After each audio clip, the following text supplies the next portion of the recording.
Hello, YouTube. How we doing today? So, once again, it is my sincerest pleasure to introduce my buddy Borislav247. He's back on my channel for some more challenge mode action. Hey, Borislav, are you there, bud? I am indeed, my friend. How are you doing, Rex? I am well, sir. Thank you for asking. Glad you could join us. Let's make sure, folks, Borislav has been talking. He did say hello. Can you hear him? Days Gone Podcast says Hearing Rex, and there's Boris. Sweet. Fantastic. Right on. Very good. Okay. All right. Well, cool, man. I'm glad you could join us. I'll be honest with you, bud. You had me a little worried today. I messaged you a couple times so we could get set up to test everything out beforehand, and I hadn't heard back from you. Man, I wasn't sure if you were going to be able to make it. I was worried. Apologies for that, my friend. I'll be quite honest, I haven't actually been checking a great deal of things today. I did at one point have a check to see if there was any emails to say that, see if there was any problems with yourself, and I didn't see any at the time, so... Yeah. But I do have a slight issue here. Yeah? What's going on? I'm seeing it on my laptop here. I'm seeing a screen of Days Gone. I'm seeing nothing on the main screen, though, that I currently am looking at. Oh, yeah. Okay, so we're going to have to do this a little bit differently this time. I'm not running things through my capture card. We're just streaming directly off the PlayStation. So the only way for us to do this right now is for you to basically just be watching the stream in YouTube. I can't do a... screen share with you and broadcast the stream off the PlayStation. I was only able to do that when I was only able to do that when I had my capture card set up. So I don't have my full setup right now. So yeah, unfortunately that does mean that your stream is going to be a few seconds behind me. So your video will be a few seconds behind what I'm seeing, but I'll be sure to pause frequently and go into photo mode and stuff so that we can examine the scene and you can describe what needs to be done next. No problem, my friend. I would say the lag's probably going to be close to 10 seconds on my part here because I'm running off a laptop that is not fantastically fast, and my internet connection is probably not quite as good as yourself. Yeah. I mean, we should be okay, though. It shouldn't be too bad. When Claire and I do this for the feedback loop, she usually only has about 5 to 10 seconds of delay, if that. So yeah, we should be all right. Well, let's say hello to the chat, and then we will get rocking and rolling and get this started. Who do we have with us in the chat this evening? Jeremy McGee, first one in this chat. I'm sorry, I didn't actually see who was first in the last chat. Sorry, guys. But Jeremy McGee is with us. Joe Schmo is with us. Days Gone Podcast is with us. Jay Stabilicious. Zylock DNB. Who else? I know I saw some others. Fox Mulder is with us. Hello, Fox Mulder. And Darzal87 has made it into this stream as well. Okay, so it looks like, we got enough people to get started, right? Boris, where are we at, man? What is our next challenge that we need to do? What's the next one to get the bonuses that we need? Because I know you have a system for do these challenges in this order to get these bonuses in this order. So which one's next? Right, well, basically, looking at what I can see at the moment, because we've already done so many of the challenges, the orders are actually going to vary a touch to what they would normally be. However, there are 4 challenges in particular that we've not touched yet, and these are basically the bike challenges. Okay. And they do need to be done in a particular order. You really need to start with Hog Wild, then going on to Outride, and then after that you can go on to either Drifter's Run or Dead Don't Ride. Now, that Dead Don't Ride is the one with the golf cart, but even Bench Studio themselves consider this to be a bike challenge because they've said the mechanics and whatnot. It basically, the cart reacts exactly the same way as the bike. They just basically changed what it looks like. It just has 4 wheels. Yep, and that particular challenge could, Dead Don't Ride, by the way, I'm talking about here, can be done at any point because it is the one unique challenge where there are no rings whatsoever that will give you any advantages because you don't require any because the golf cart is indestructible. you have a permanent boost as long as you're holding the boost button. So there is quite literally nothing to help you. Yeah. You're already maxed out for that challenge, basically. Okay, nice. I love Fox Mulder's comment here. Fox Mulder says, bike challenges are easier if you have 6 fingers on each hand. That's awesome. Right. What I would actually suggest doing is probably starting off with one of the bike challenges. The reason why I'm saying this is I'm looking. I think your rep level is currently level 4. Yes, I believe so. Right. There is a challenge that once you reach rep level 5, you will be able to get the maximum level 3 rings for the Fleur de Lis, which will basically enable you to take on the Keep Them Safer challenge. But you're not quite there yet. So okay, yeah, not ready for it. Got it. I would really suggest the next one that we go for is Hog Wild. Okay, Hog Wild next. Now, I noticed you mentioned something about the rep level 4 and needing to get rep level 5. It looks like we're pretty close to that, actually. I'm at 64,500, and I need to get to 67,000 for rep level 5. That's what it looks like, if I'm reading that right. Oh, fantastic. That's basically, in effect, like one sub-challenge done to a gold standard.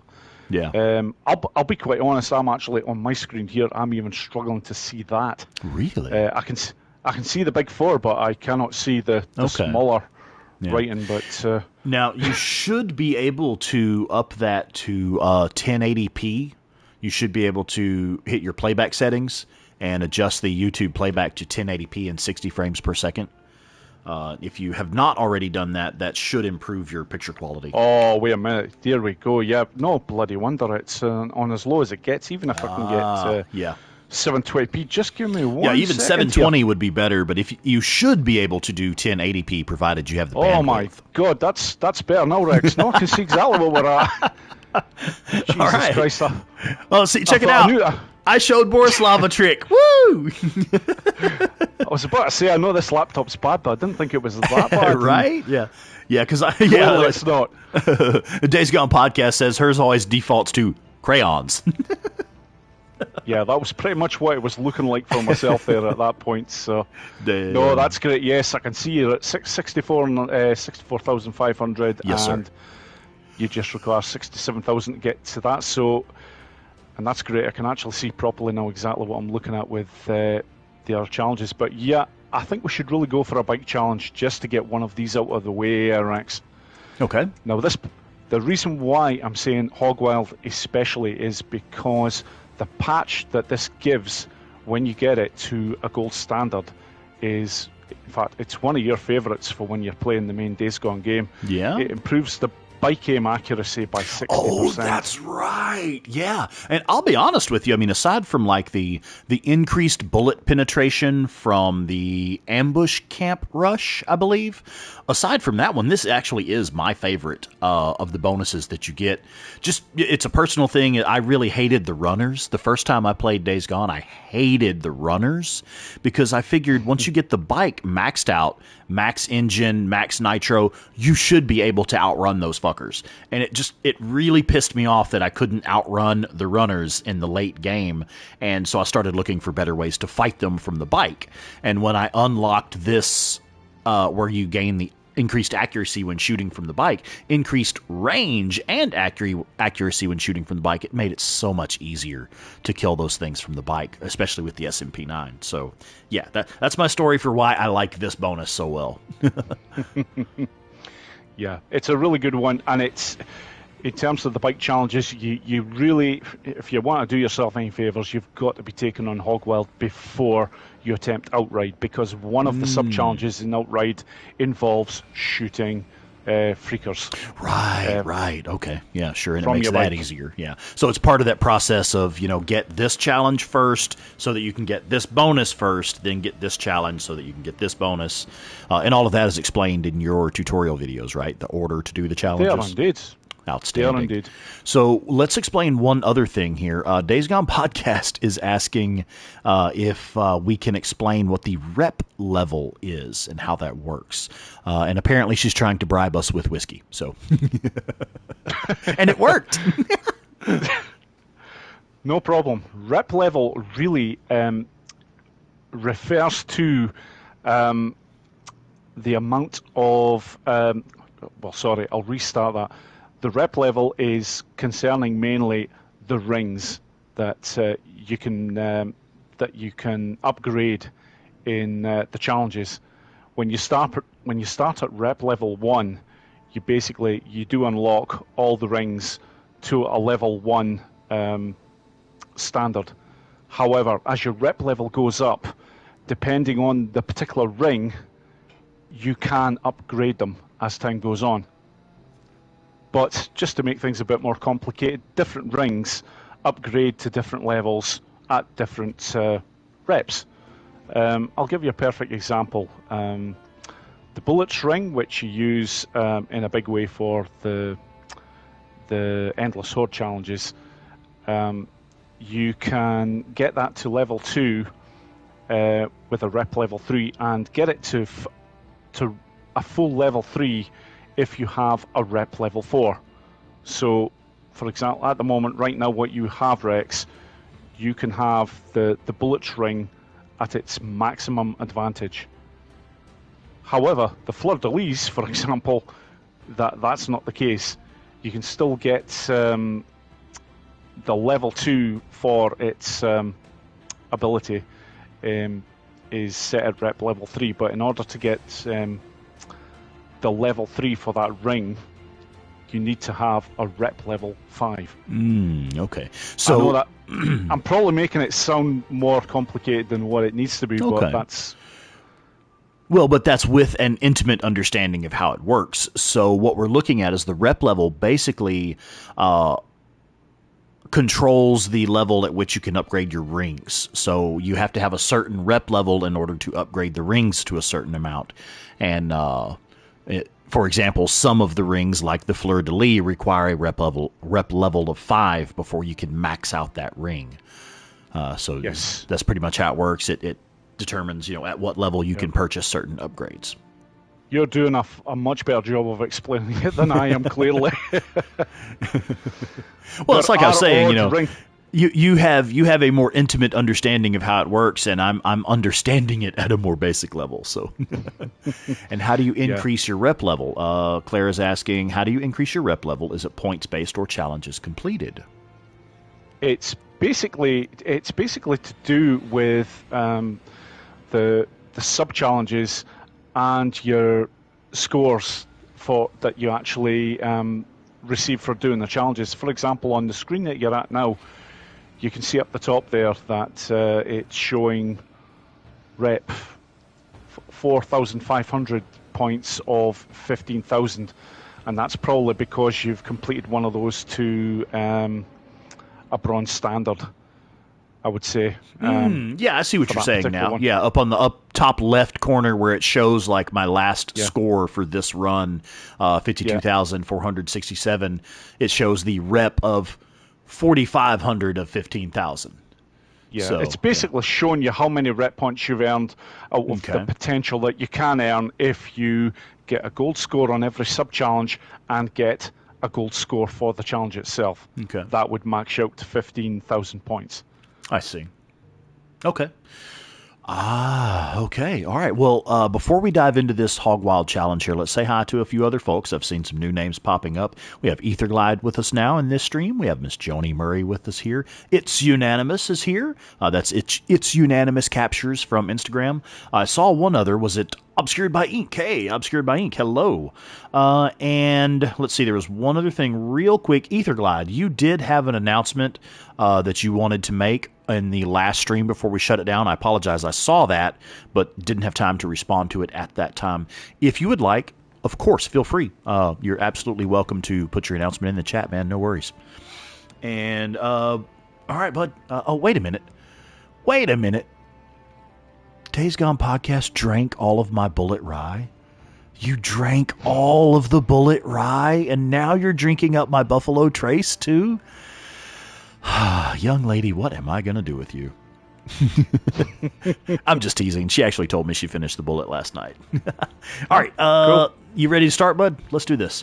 Absolutely. Let's do And this. we want Hog Wild, right? That's the one? Yes. Okay. All right. So I have rings. What rings do we need? Right. You want one ideally to protect the bike. So if you go over to the ring section and go down to the bottom section of, press the X button and go down to the bottom 4. Mm-hmm. So we have gear, snake, Yep. tire, and engine. Yeah, sorry, the lag here is terrible. I've just seen it move down now. Basically, the first one I would recommend is the ring that repairs the bike when you drift. I can't remember the name of it. I see it here. That is snake, and drifting on your bike repairs it.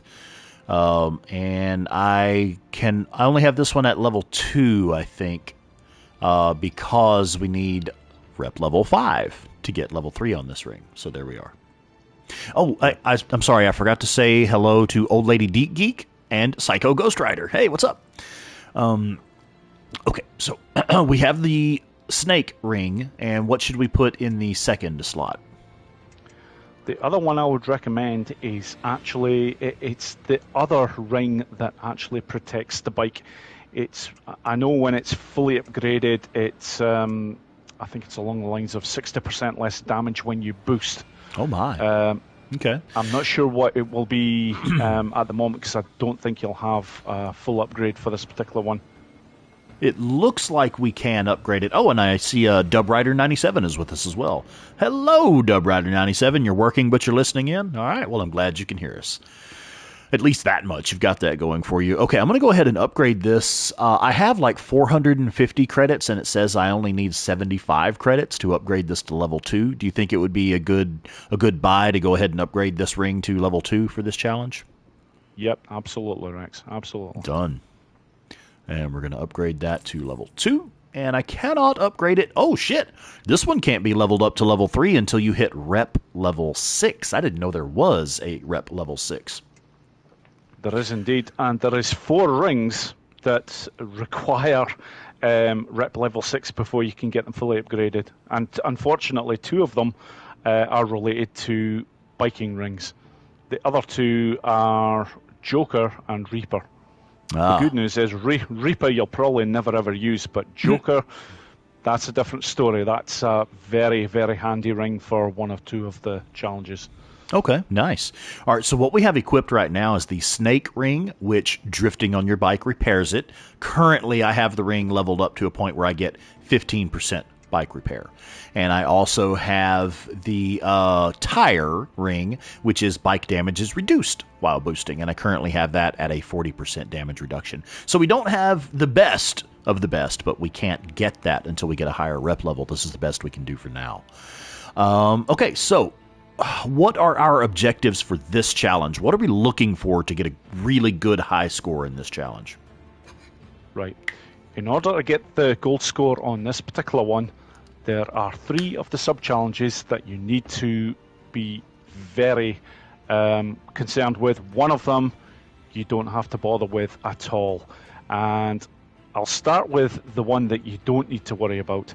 It's basically called Can't Stop, where it says boost for... it's saying there 40 seconds total. That's for a silver standard. The bronze is 20 seconds, silver is 40, and gold is 60. You can pretty much forget about this one. It isn't necessary as long as you get a gold in the other 3 sub-challenges. Ah, okay. Now, the drive-by, it's saying kill 5 freakers while on the bike. The gold standard for this is 10 freakers. And rest assured, Rex, it's not a difficult ask because there is a ridiculous amount of freakers when you are on this course. There really is. Every time you meet freakers, there's usually at least 3 or 4, and I can think of at least 5 or 6 spots where you meet quite a number of these. Okay. So that one should be easy only to 10 get are required for gold. Okay. Yes. The other one, hang time. 20 seconds of air time. Mm-hmm.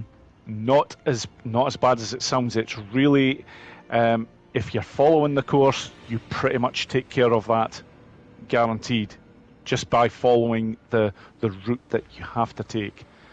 And unlike the other 2 bike challenges, this course you have to take one particular route right round it.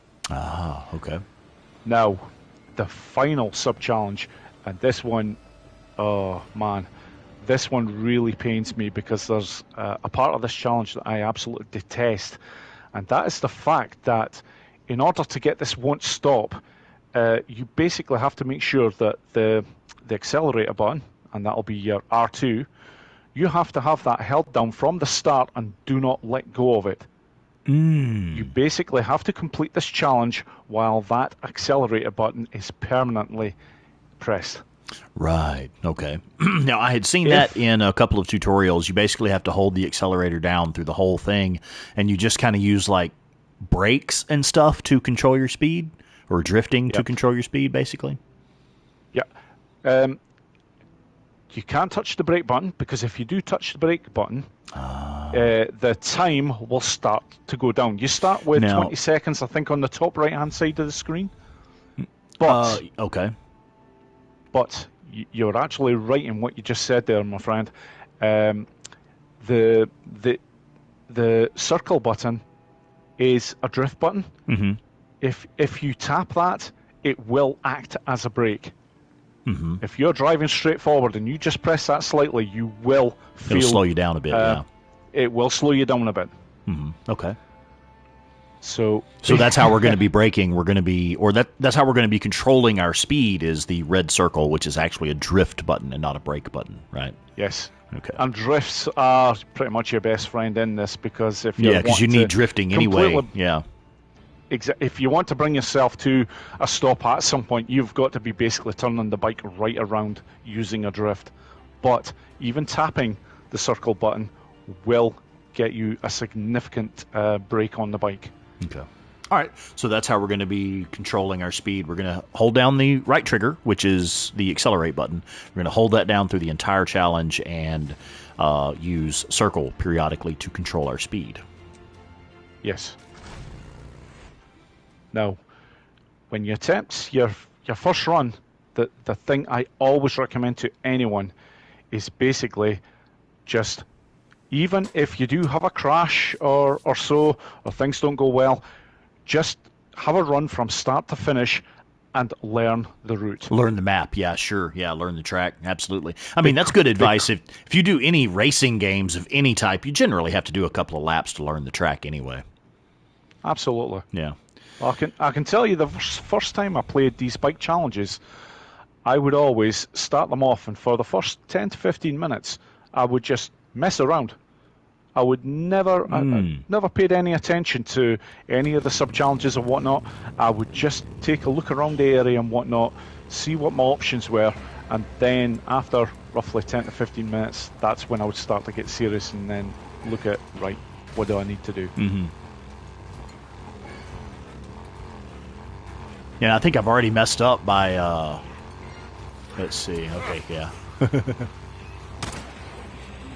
Yeah, see, I'm already, it's reflex, man. You get going a little too fast, and it's like, we'll let off the trigger so that you slow down some, you know? Yeah, it's not the easiest if you're not used to this sort of a challenge. I'll be perfectly honest, I quite enjoy the bike challenges, but this one is probably my least favourite, and it's purely because of this R2 crap that they have, that you've got to keep that accelerator firmly all the time. I think I just found that spot you were talking about. I don't think we've won that one. Correct. That's okay. Hey, Rex. even if it takes 2 or 3 runs, Rex, just to get to the end so that you know where you're sort of going from start to finish, and then you can start to work on trying to get the sub-challenges done.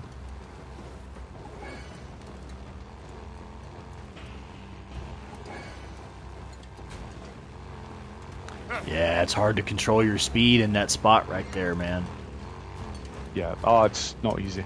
The only other thing I would recommend is the first ramp that you come to after passing these checkpoints. I would actually try and take it in the very center of that particular ramp. That is one jump that I always try and take. Okay, so that first real ramp there. Yeah. Okay. But you do have to be taking it in the center of the ramp, and make sure that you hit the circle button before you do, to have as little speed as possible. Ah, okay. Oh, from here again, that ramp there that you've just that ramp there that you just passed, I would also take. It's actually one of the best ramps because of the shape of it. You get an awful lot of airtime out of it. Yeah. Now, which ramp was that? Because I know we have a delay in our feed here, so can you describe the ramp for me? I'll show you on your next run. All right.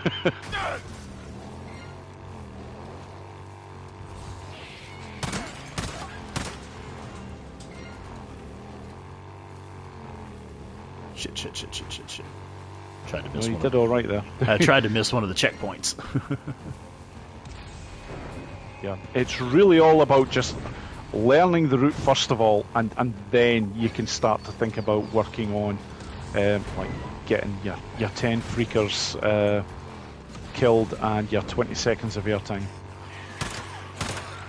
Because for the last sub-challenge, and it is the most important one of all, with the time, basically, if the time on the top right there falls below 18 seconds, just restart the challenge, because you're not going to get it. You're not going to get it. Okay, so yeah, we're not going to get it. Yep. I crashed the bike.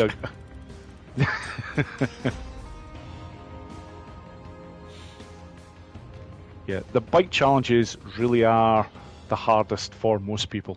I know there'll probably be 1 or 2 people in the chat right now that'll basically attest to that. It's unanimous as saying, I got my gold in this challenge and vowed never to play it again. Yep, that's a feeling shared by an awful lot of people. I know we do have a regular, I don't know if he's in the chat tonight, I haven't seen him, but Basics of Pain? Yeah. My God, he hates these bike challenges with a passion.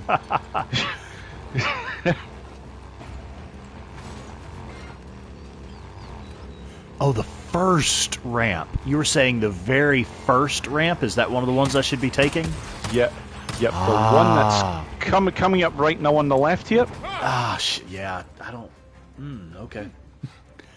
That one.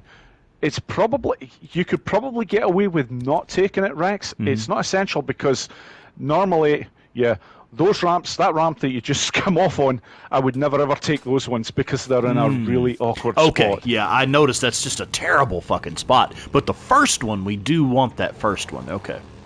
Yeah, the first one, you do get a lot of hang time off it, so it's a very nice start for you. The ones that you just crashed on there, avoid them. I think they're just put there to tease you. To make a bad decision, basically. Cause yeah, right. I have taken them in the past, and it didn't go very well at all. Yeah, okay. So I see what you were saying about hitting that first ramp dead center so that you don't crash into the trees, because that's exactly what you're about to see here in a few seconds. That's it. Yep, I've just seen it now.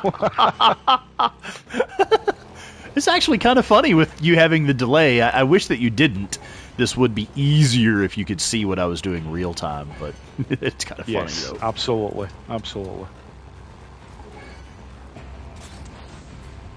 Here we go. Okay. And let's get him off of this tree. Come on, buddy. I can't back up, dude. You have to get off the tree yourself. Shit. That's it. That looks... No, that's okay. Don't worry about that. Come on, man. Get off the tree, dude. Get off. Just There Just you go. start moving the bike and holding down the drift button. That usually will get you there eventually. But then you got to keep it on the track, too. Dang it, Junior. Okay, did I fuck up? Did I miss one of the checkpoints? Are we good? I think we're okay. Alright, you've just got that checkpoint up the top here. No, you will need to go back. Oh, okay. All right, so we'll start. Yeah, I thought I had missed one, but I wasn't sure. In all fairness, the one that you had missed there when you went down a touch, you were always going to struggle to get back up to. So, but no problem. That's what the restart challenge is there for, my friend. Wait, you're saying I missed 3? How did I miss 3? What are you talking about? No. No, Claire is saying I missed 3. It's like, wait a minute. What are you talking about? Like you're just giving. No, you need to lay off of my whiskey, ma'am. That's what the problem is. No, if you miss one of the arches, then basically the rest of the arches that you start going through simply do not count. It will not register them until you basically go back through the one that you missed. I see.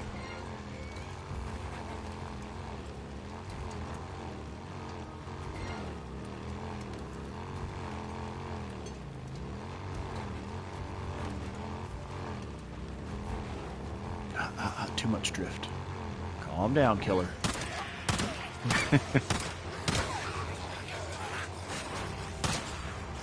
Yeah, there are some challenges coming up that you'll be facing that will be a little bit easier than this. These really are some of the hardest ones, especially if you're not very comfortable with the bike mechanics. Mm-hmm. Yeah, see, I feel pretty confident on the bike, just driving the bike. I feel like I'm pretty good at it. But I don't know these maps, and that's, exactly what you were talking about earlier. Is like, look, you've got to learn the track before you can do anything. Yeah, the routes are basically the most important thing for these, because once you do have a good idea where you're going, it just makes the challenges so much easier. For the bike challenges, I should say.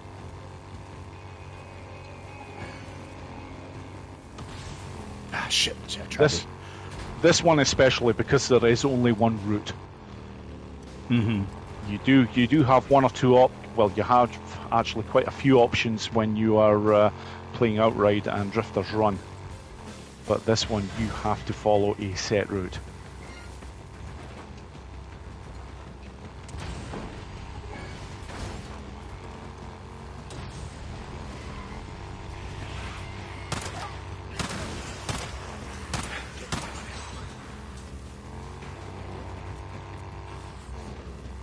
Yeah, see, I don't know where the next checkpoint is. Here we go. I see it. It's basically to your left. You need to be heading down that way. That's it.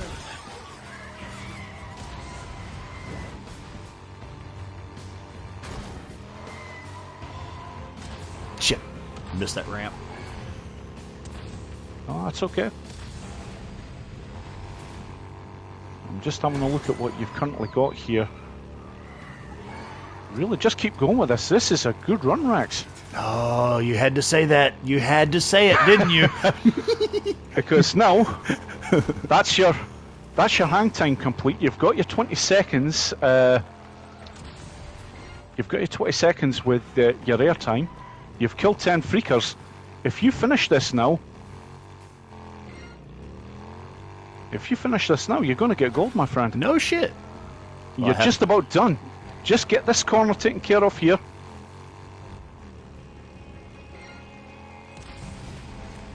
Alright, let's see what happens.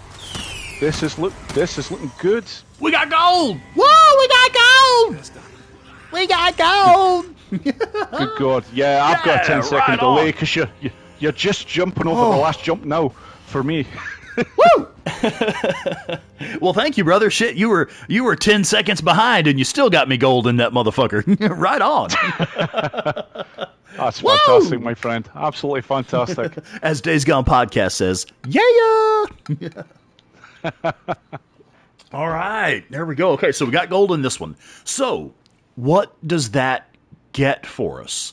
That unlocks, what is it? Increased range and accuracy when shooting from the bike. Is that correct? It does. It does indeed, and Very it's good. 60%. It's a huge. It is a increase. huge bonus, yeah. And folks, I'll tell you, if you are struggling with like the bike chase missions where you got to chase the guys on the bike, or if you're struggling with having runners chasing you down when you're on the bike, or even if you like to drive around with the SMP9 and slaughter a bunch of deer so you can get a bunch of meat to sell to the camps, it's easier with this bonus from Hog Wild because you get increased range and accuracy from the bike. So we just hit rep level 6. We now are president of the MC. How you feel about that? Yeah. Claire says, I posted an appropriate image on the Discord. Oh my God. I'm afraid to know what you just put on there, ma'am.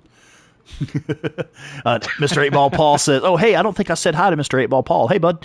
Hello there. He says, of the bike challenges, this was the easiest of the bike challenges for me. Okay. Oh, so you're saying that like that's why I got gold because it's the easy one?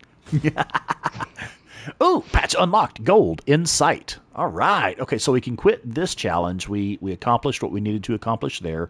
As Days Gone Podcast was saying, I think she may have retracted it, but she was asking if we could just briefly recap the tactics for that one.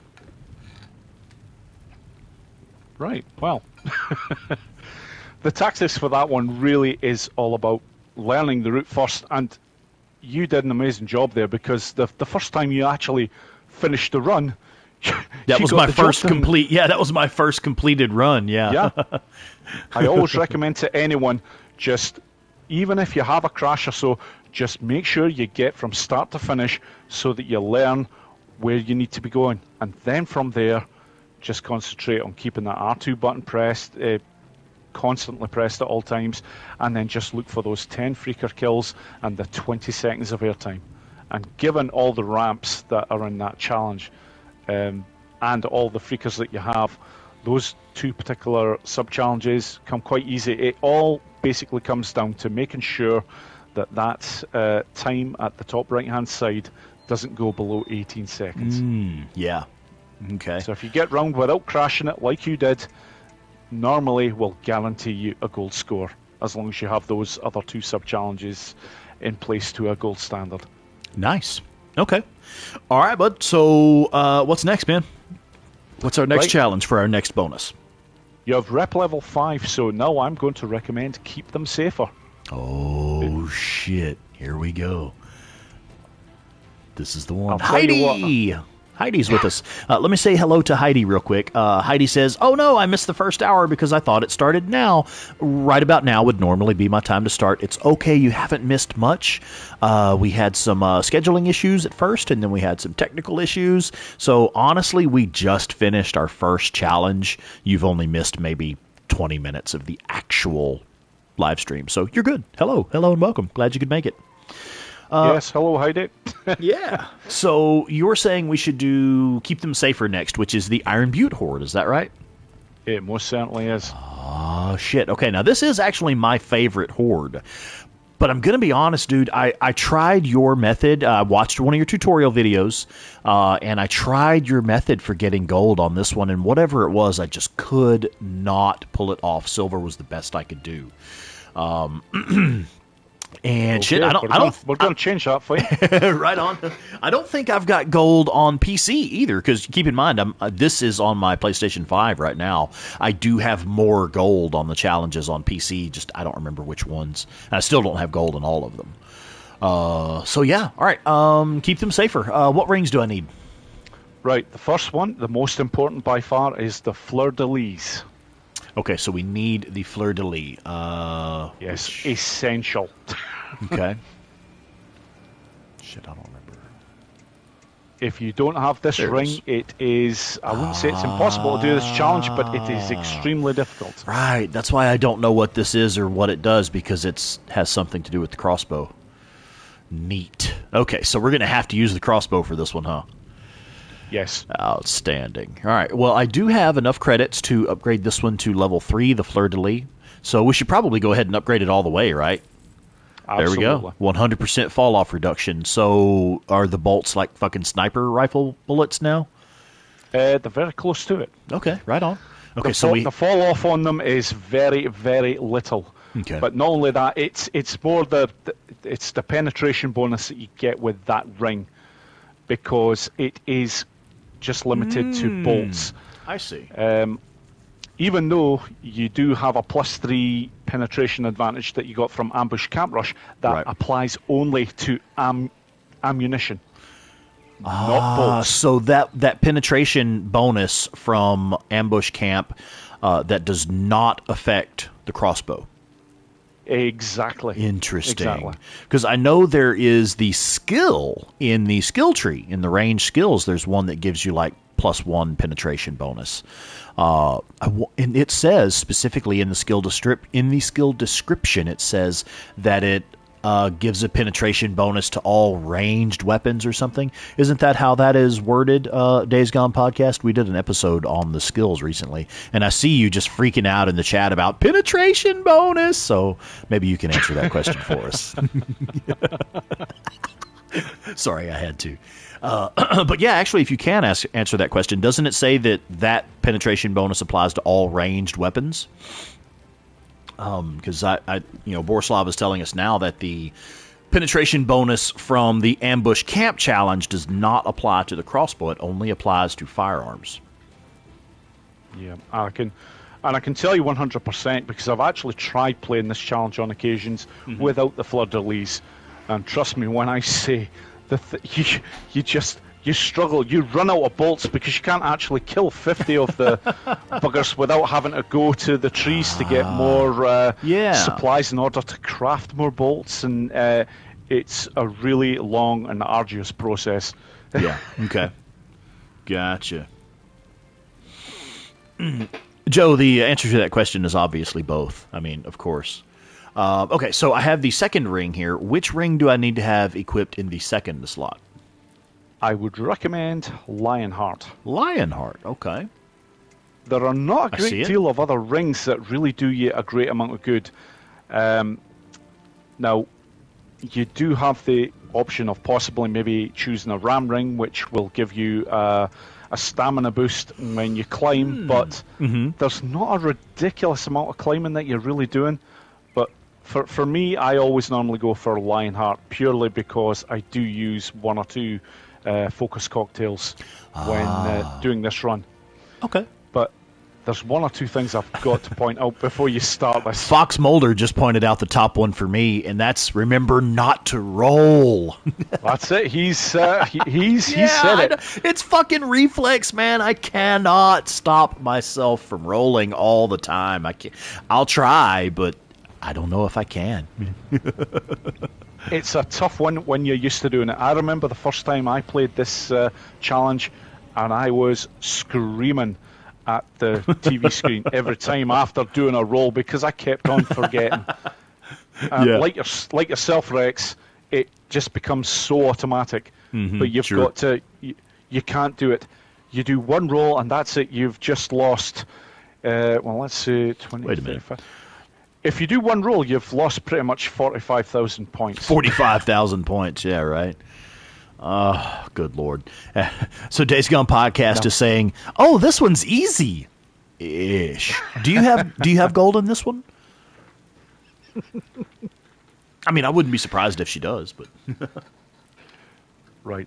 I'll go into a little bit of detail here about the sub-challenges, because the first one we've already covered. You cannot do a dive roll in any way, shape, or form. Okay. The second sub-challenge, you basically just have to kill them all without taking any damage whatsoever. All right. So you can't be hit. As soon as you get hit, that sub-challenge is, it's over from the point that you get hit. And the final one that we're going for is 50 crossbow kills.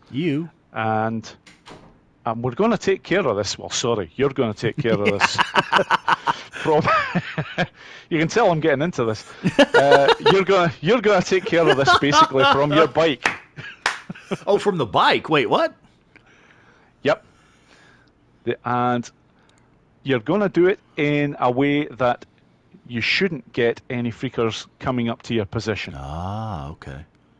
There is a bit of a secret to it. Uh-huh. When you start, make sure you're aiming to the left-hand side of the Horde. Okay, where they're down there in their pit, aim to the left side of that? Left side, and even in the middle. Middle will roughly be where you're firing over the log pile that's down there. Mm-hmm. They are all okay. If you start firing constantly to the right, I assure you, they will start coming up to your position. They will come at you, okay. And then you're in trouble. Okay. Now, yeah, I've actually just seen something come up on screen. Borislav, tell him the fast fire trick. I see that. Smolder. Now, you don't need to worry about doing this fast fire trick because time is not a ridiculous issue for yourself. Okay.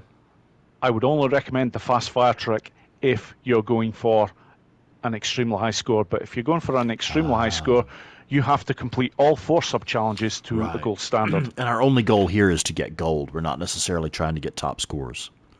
Exactly. So you do not need to worry about this fast fire trick. Copy. It basically entails, I'll tell you exactly what it is. When you start firing a bolt, you'll fire the bolt as you normally do with the R2 button. Immediately after firing the bolt, you press the square button. Immediately afterwards, because the square button would normally reload any weapon that you have. Mm-hmm. And you basically have to start doing that quite quickly. Okay. But if you do it this way, you will fire the bolts quicker. Interesting. Does that work? Sorry. You will reload quicker. Yeah. See, you can get more bolts out in. It still increases your damage per second. Yeah, sure. How about? Damn, I just thought of a question. Oh, does that work in the main game with the crossbow, or do you know? It will do. No, it will do. The mechanics are exactly the same. Yeah. Okay. Yeah. See, I was not aware of that either. I'm not a crossbow user, but that's Clara saying there. Wait, what? How did I not know that? But yeah. So that is interesting. So there is allegedly, or I'm saying allegedly. That's a catchword for me. I don't mean that I don't believe you, but apparently there is a way to fast fire the crossbow and increase your reload speed with the crossbow. And the way that works is you fire the crossbow, you pull the trigger to fire it, and then immediately tap square, and it does a faster reload. It does indeed. Interesting. Okay. But the great news is you do not need to worry about that at all. Okay. All right. Well, that's cool. So, I mean, that's still good advice for anyone who happens to hear that. That's because, Claire, I wasn't aware of that. Claire says she wasn't aware of that. So, Dandy Dinny, did you know that one? I know you know a lot of shit about Days Gone, and you know a lot about the crossbow as well. I was not familiar with that one. Okay, so we're about to unpause it. What's my very first step? The first thing I need to do? Right. The first thing that you need to do is to just move over to the back of the bike and press the square button, because you can actually get some more ammo for your current weapon straight away. Huh. This is something that not everybody thinks about, and it only takes a second or so to do. Yeah. So you're automatically giving yourself a huge advantage with the gun that you currently have. And the gun will come into play, but just shit. not... So step over to the bike and refill your ammo from the saddlebags. Yep, and then from there, switch it, make sure your weapon is then changed to the crossbow, and then start going nuts on the left-hand side of that Horde. Okay.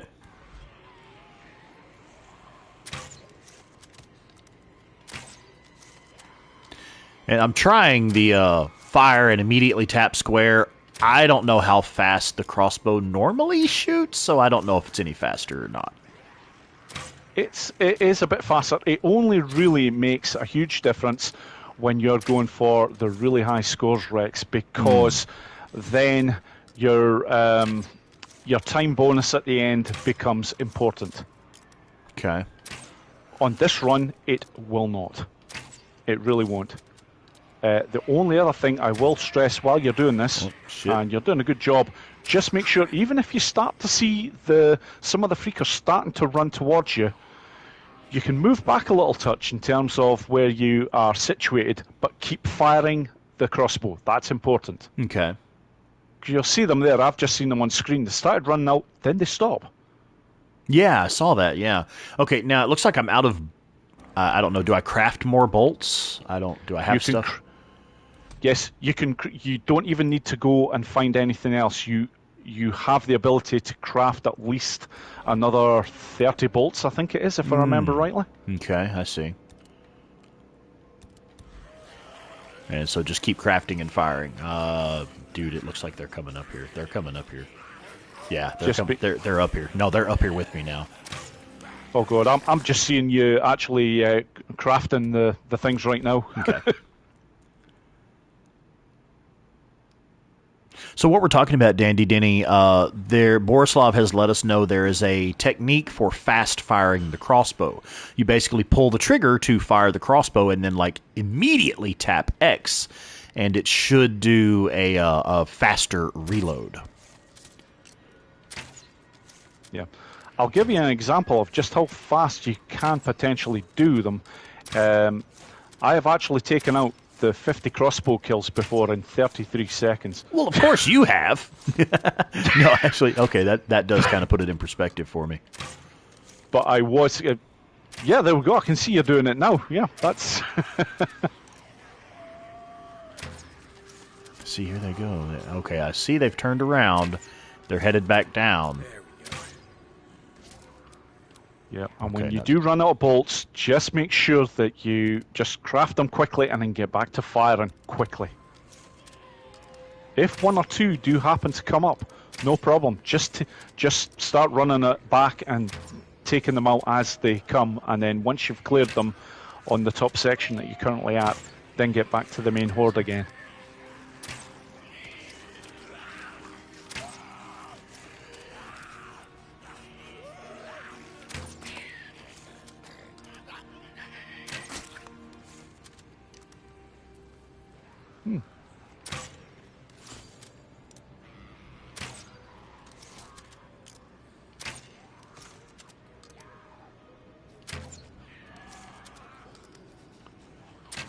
Right, you're getting there now.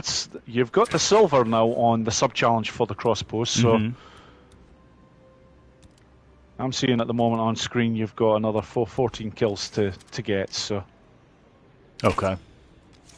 See, I'm having a problem where I'm not hitting anything over there. It does sometimes happen, Rex. It does sometimes happen, but your safe bet every time is to make sure that you are aiming over to the left-hand side, or... if you want to go for the middle of them, that's okay. Just make sure to adjust and make sure that you're definitely going to get over the log pile that's down there. Okay, all right. So we just got 50 kills with the crossbow. We just hit that. We now have gold on that. Oh, thank you so much, Days Gone Podcast. Remember, Rex, don't roll. Yep. I'm going to fuck that up. I'm going to fuck Go ahead. From this point, my friend, now there is a very specific route that you need to take, because the area that you're currently at, you cannot stay at, because once you stop firing for even like 5 to 6 seconds, they will start to come up to the position that you're currently in. You need to at this point go run across the road and start running right down the road, because you're now looking for another spot to attack them from. Okay. So let me respond to Days Gone Podcast real quick. She says, it's okay, babe. Misfires happen to every guy. You can try again later. You weren't supposed to tell him about that. Anyway, so where are we headed? You said I need to run down the road. Where exactly are we headed? What are we looking for? You are looking for one of the large trucks that is basically over the other side of the horde. Okay. Now, I'm not pushing here to see if you've actually watched this particular video, but there was a video that I showed where I took out this horde in 39 seconds. Mm-hmm. Can you remember where I started that from? You were standing on top of one of those trucks over there, weren't you? Yep. That's the truck you're heading for, my friend. Okay. So I'm going to pop into photo mode real quick. Now, again, I know there is a delay here. I get that. So I'm going to leave this on screen for a second so that we can... so that you'll have time to see what I'm talking about. Let me try to get it on screen here. Wow, I'm a little bit embarrassed here. I haven't fucked around in Days Gone photo mode in a while. I'm a little bit clumsy with the controls for photo mode. Okay, so I'm going to leave this on screen for a second. I believe I am looking at the truck that you got up on. It's that white truck over there, or somewhere. That's exactly, my friend. That's the one. That is the very truck. You just need to make sure that when you're going over to it, you give yourself a very wide berth. That's why I say, from your current position, cross the road, and once you're across the road, then run, just to make sure that you don't get seen by any of the freakers. Gotcha. Okay, so we're going to try that now. I'm doing that now. I'm way over on the other side of the street. Excuse me, and I'm headed over to that truck. So we're going to climb up on the front of the truck and then get up on top of the trailer? Yes. Okay. When you actually get to that truck, I'll give you a little bit more in the way of instructions. Okay. I'm there now. Because the good news is you've done the hardest part of this challenge now. Oh shit, honestly. Okay. All right. Right. From here, my friend, what you're going to be looking to do is climb up to the top, work your way over to the far side of that trailer, basically, which gets you as near as possible to the Horde. Understood. And then you're going to let loose with the 3 napalm Molotovs that you have. Ah, okay. The spark sounds fun. After this, you want to let loose with the grenade. Okay. And then after this, I'm pretty sure you have 2 pipe bombs as well. 2 or 3 pipe bombs. Yeah. Fire as many of those over towards that Horde that is safe to do so. Now, by that I mean when you start to see even one of these freakers climbing very near your position, that is when you need to get off that truck and head back towards where you've actually came from. Okay, so we're going to head back up to that ledge where the bike is at? No, sorry. I've not explained that quite right. Basically, once they start getting near the trailer, you just want to come off the side of it. Now, from the photo mode that I'm seeing here, you'd be coming off the left-hand side of it. Okay. And heading back up, basically so that you can start to funnel them, and then the tanker that is just to the left of that trailer, you're going to be hitting that with gunfire once you have quite a few of them out. I see. Okay. Do we have any attractors on this one? No, you do not. Understood. Okay. So what we're going to do is we're going to hop up on top of the truck and get as close to the Horde as we can, and we're going to do all 3 napalm Molotovs.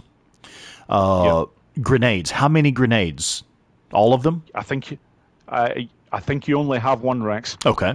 And then so you will get that grenade off, and then usually for me, I try and get all of the pipe bombs thrown at them as well, but that doesn't always happen because sometimes some of the freakers get to you quite quickly. Okay.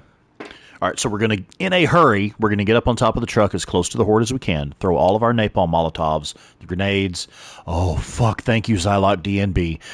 And then, because that's exactly, I saw it in my head. I could see myself going through the motions of unloading with all these throwables, rolling off the side of the truck. I'd already planned that move. That's oh, good God.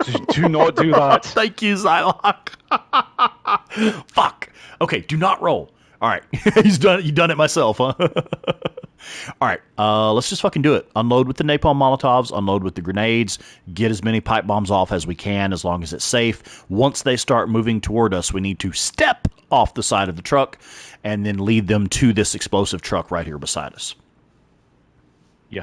And obviously make sure you're well out of the way of that tanker there, because when you do hit that with the ammo, it's pretty lethal. If you have a lot of freakers around it, it will take out 50 maximum. You probably won't get that because they don't all come up at the same time. You'll get a fraction of them, but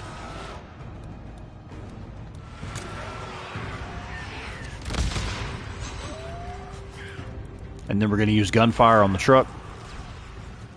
Eventually, yes. At the moment, just concentrate on getting out as many items as you can over there. You're just basically wanting to get that multiplier going nicely and get to You ideally want your primary weapon, my friend. Oh, okay. All right. If this doesn't go well, I'll try to remember that on the next one. No problem. From here, where you ideally want to be going is if you pan the camera around to your left. Mm-hmm. Done.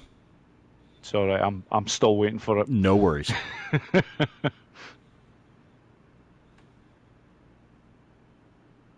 There we go. It's starting to move now. Right. You need to be going a little bit more over to the left. Uh-huh. I see there's like a police vehicle over there and some military vehicles and a generator pole.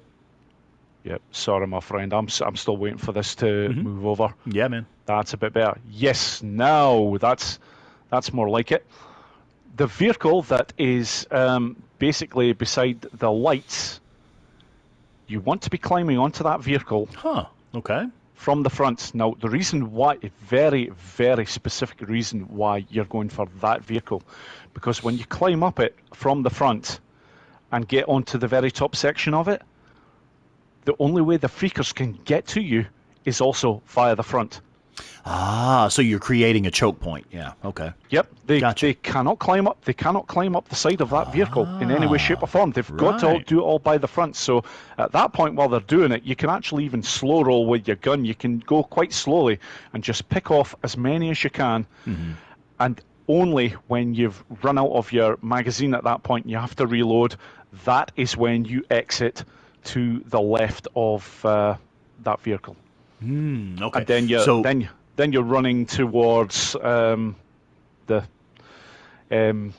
towards the next vehicle that's a good 100 yards or so up that way. Okay, so we're going to run over here to this green military truck. We're going to climb up the front of that truck and get on like the canvas tarp part of it. Yes. And then exactly. we do that, and the freaks can only come up the front of the truck just like we did, so we've created an artificial choke point there. We're going to take out... Oh, shit. It says Borislav247 just left the party. I just got a notification on my PlayStation that Borislav left the party. I don't know if he's having internet problems or something, but I don't know if I can pull off gold on this without my coach, man. Hang on, let me see if I can send him a fresh invite. The lag is bad. It's so bad he's only getting the stream on 23rd. Ouch. Yeah, let me see if I can send him a fresh invite.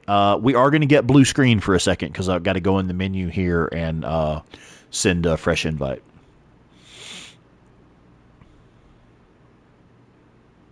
If he's still online. Shit.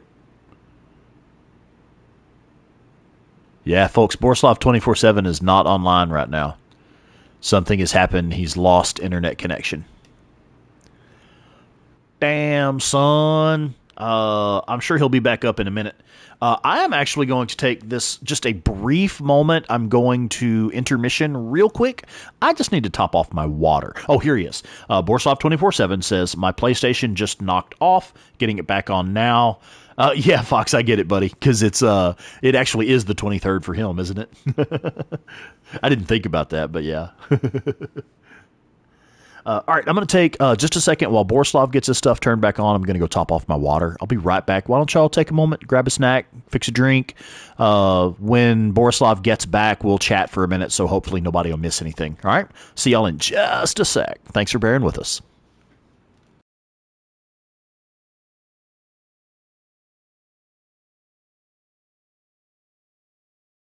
Rex, can you hear me, my friend?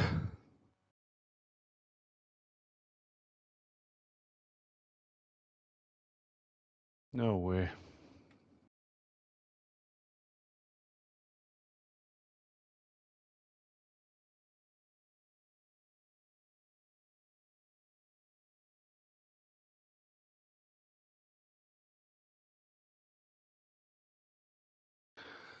I do not believe this.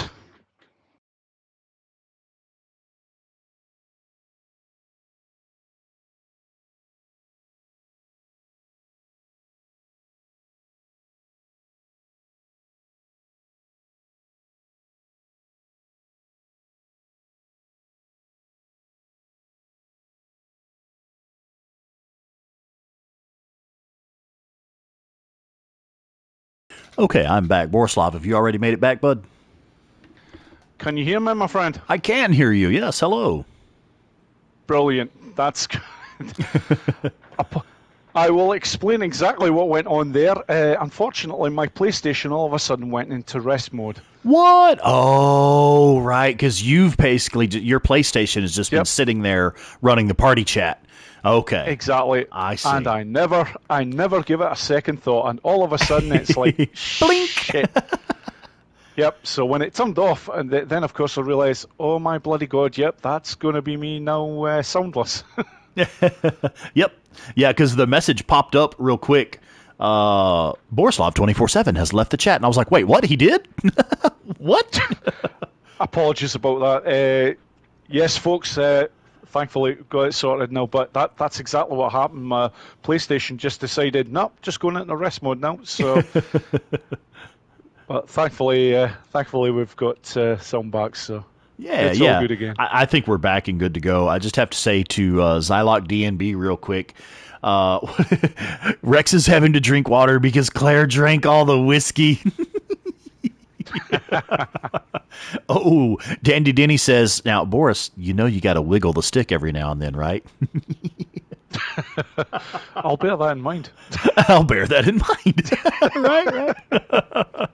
Oh, good Lord.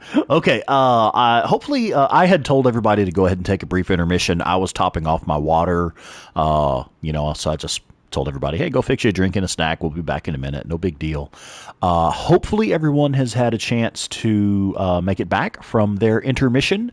I think I am ready to take the next steps here. Let me briefly recap. What we want to do is we want to jump up on the top of this green military truck from the front, climb up on the canvas part of it, and that will create an artificial choke point where the freaks can only get to us by coming up the front of the truck, just like we did. Once we start to get swarmed up there, now, is it when you need to reload, or if you get swarmed, is that when it's time to bail? You will generally find it when you need to reload, because you can keep them at bay until you have to reload. Until you reload. Okay, understood. Obviously, my friend, make sure you're using your primary weapon. Yes. Get rid of that pistol. Yes, sir. Yeah, absolutely. In this challenge entirely, when I'm doing it this way, I never use that pistol at all. Yeah. Okay. I think I just equipped the pistol because I was just going to fire... Ideally, I was going to fire one round and pop the truck. And I forgot... I don't use this pistol very often, so I forgot that it has a really long, slow targeting time before that targeting reticle zeroes in for a tight shot. I forgot about that. So anyway, screwed that one up. All right, I think I'm ready, man. And no rolling. Thank you, Days Gone Podcast. No rolling. And Jeremy McGee, don't roll. Gotcha. Don't roll off the truck, Rex. You guys are great. Thanks. Okay, let's give it a shot. We want back out of this. We want rifle and go.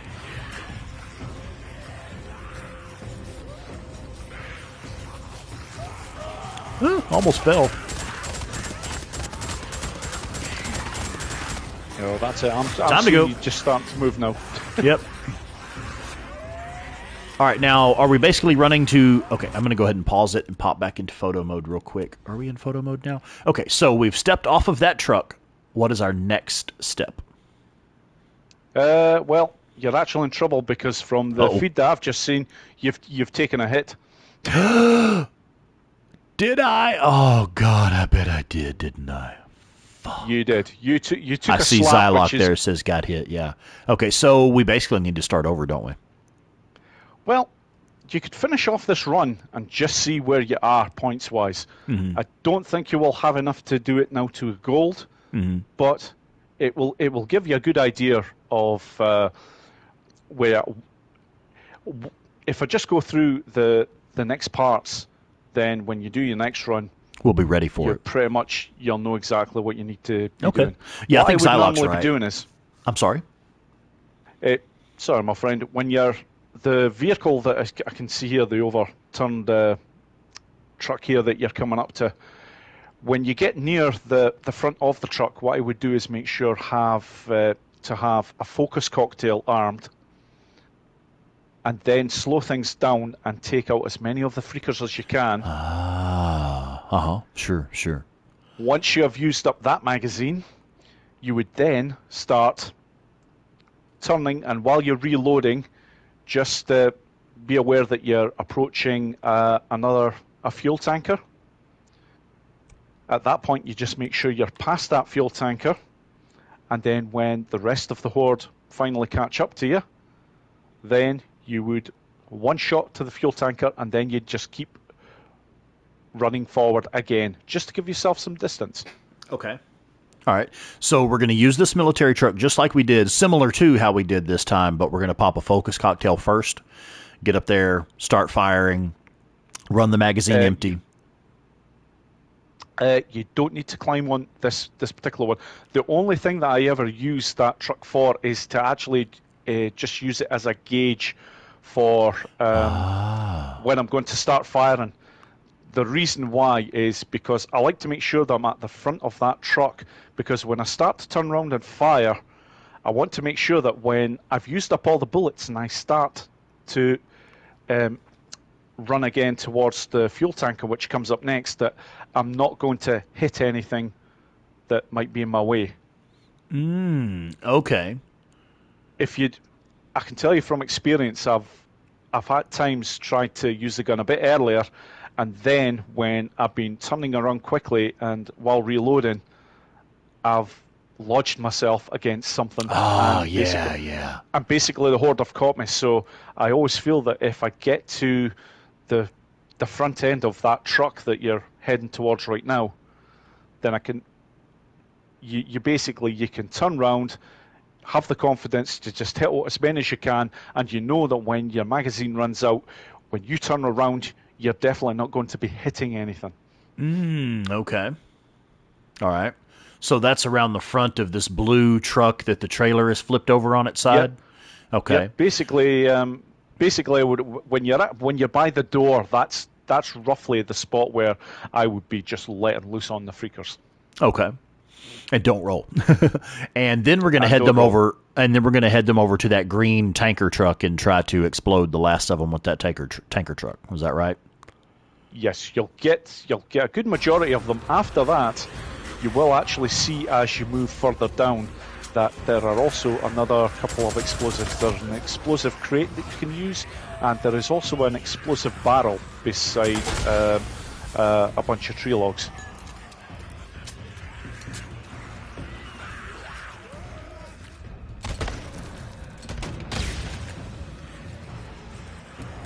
I think I went the wrong way. I think I was supposed to go the other way, like this way. Yep, that's okay. You're going the right direction. This is all looking good from what I'm seeing here. And yep, just exploded the crate there that I've seen.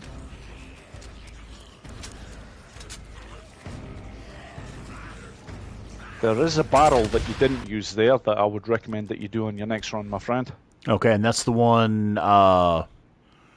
Yeah, I think I see it now, right in there. Okay.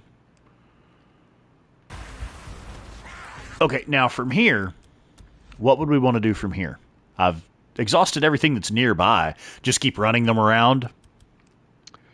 Well, basically, normally you would have them all taken care of by this point. In fact, the truck at the very top, once you've basically come by that, I would normally, if I still had any freakers left, I would direct them down the fence line. The fence basically from here where I'm looking at over to the right, there is a fence line that goes all the way down. Mm-hmm. I would basically run down that fence line, and it just gets them into a nice funnel for you. Okay. And what are we going to do with that? Are we going to open fire on them while they're running along the fence? Just primary weapon. At that point, you shouldn't have too many left, Rex. Okay. I know this run hasn't gone quite according to plan, but it's just your first run, so. Mm-hmm. So yeah, at this point, I'd just be using the primary weapon just to finish off the last of the freakers. Okay, I've already restarted. Or you could just restart it. I can see it now. No problem, my friend. But that's basically it.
Okay, we just got silver on the crossbow.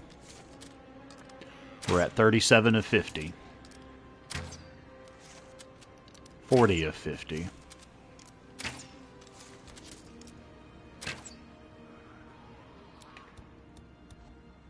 Yeah, at the moment I'm seeing you around about 34. Okay. Yeah, I'm at 46 of 50 right now. Uh-oh, it looks like they're coming after me, though. It's okay. If there's not too many of them, just move back from your position and just make sure that you take them all out. Okay. I think we're good there. I just hit 50. And so now we're going to head over here. I know you're a bit behind me, but we're going to head across the street, run around, get up on the top of that truck again, throw all 3 napalm Molotovs, throw the single frag grenade, and as many pipe bombs as we can before they start to move toward the truck. Once they start to move toward the truck, step off of the truck, do not roll, and pull them around the explosive truck there. Use the primary rifle to put 1 round in that explosive truck and pop it, take out as many as we can. Then we're going to head over to that military truck, get up on top of the military truck, and lead them to the front of the military truck. Step off of that, and then head for that blue truck. And that's pretty much where I fell apart last time. So we'll get to that point, and then we'll try to recap and what are you coaching session? We'll have a coaching session then. A couple of things I would mention to you, Rex. Yes, just a couple of things to refine it. When you're on that particular truck, when you start to throw the Molotovs, make sure with the 3 Molotovs that you have, the first one goes to the left of the Horde, second to the middle, and the third to the right. Okay. You're really looking for maximum damage with those bad boys. Gotcha. Your grenades and pipe bombs after that, just make sure they're going into the Horde any way you like. And the other thing I was going to suggest was when you come off this particular truck here, before you actually pop the tanker, try and take out a good few of the Horde with your primary weapon before you even do that. Okay. You can take out a good 20 or so before even thinking about taking. Okay. Yeah, I can try to get more of them on the next pass. If it doesn't work, I'll try to get more of them. Absolutely. No, this is looking pretty good from what I'm seeing so far, though, Rex. All right. I can see you just hit. Yep, you're just up on the top of the vehicle now.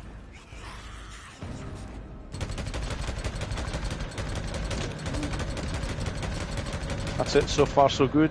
So at this point, just make sure you reload the weapon and arm yourself with a focus cocktail.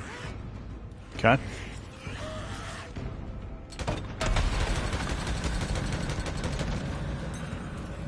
And perfect. Yep, this is looking really good. Okay, I just fucked up and bumped into a truck, but I do want to take a quick look at my options here in photo mode anyway.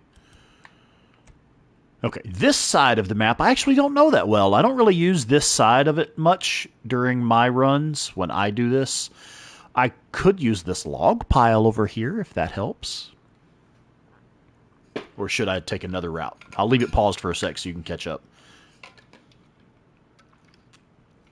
No, absolutely. My route here would normally be from where I can see you right now. I'd be looking to be running past that crate to the left of that crate, and then to the right of the barrel that is further down. That is basically your line, and you look to shoot the crate, and then after that, move back enough that you can shoot that particular barrel as well. Okay, and so we do want to use that log pile. Let's see, Zylok has a tip. Okay, good deal. Zylok has a tip for us here. If you use the log pile, I usually just take out that barrel next to it just for maximum effect. Understood, and that's probably what I'll use to pop the log pile.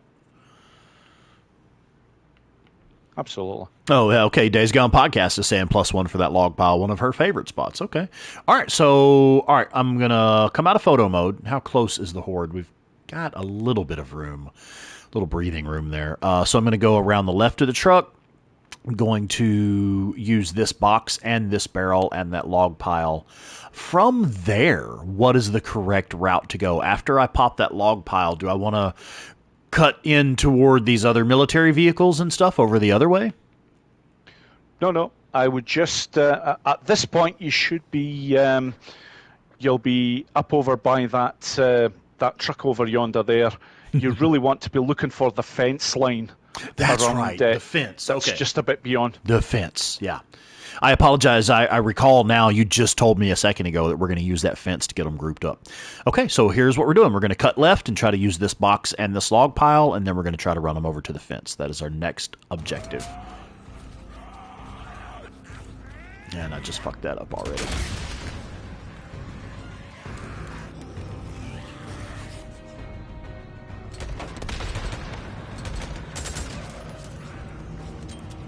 All right.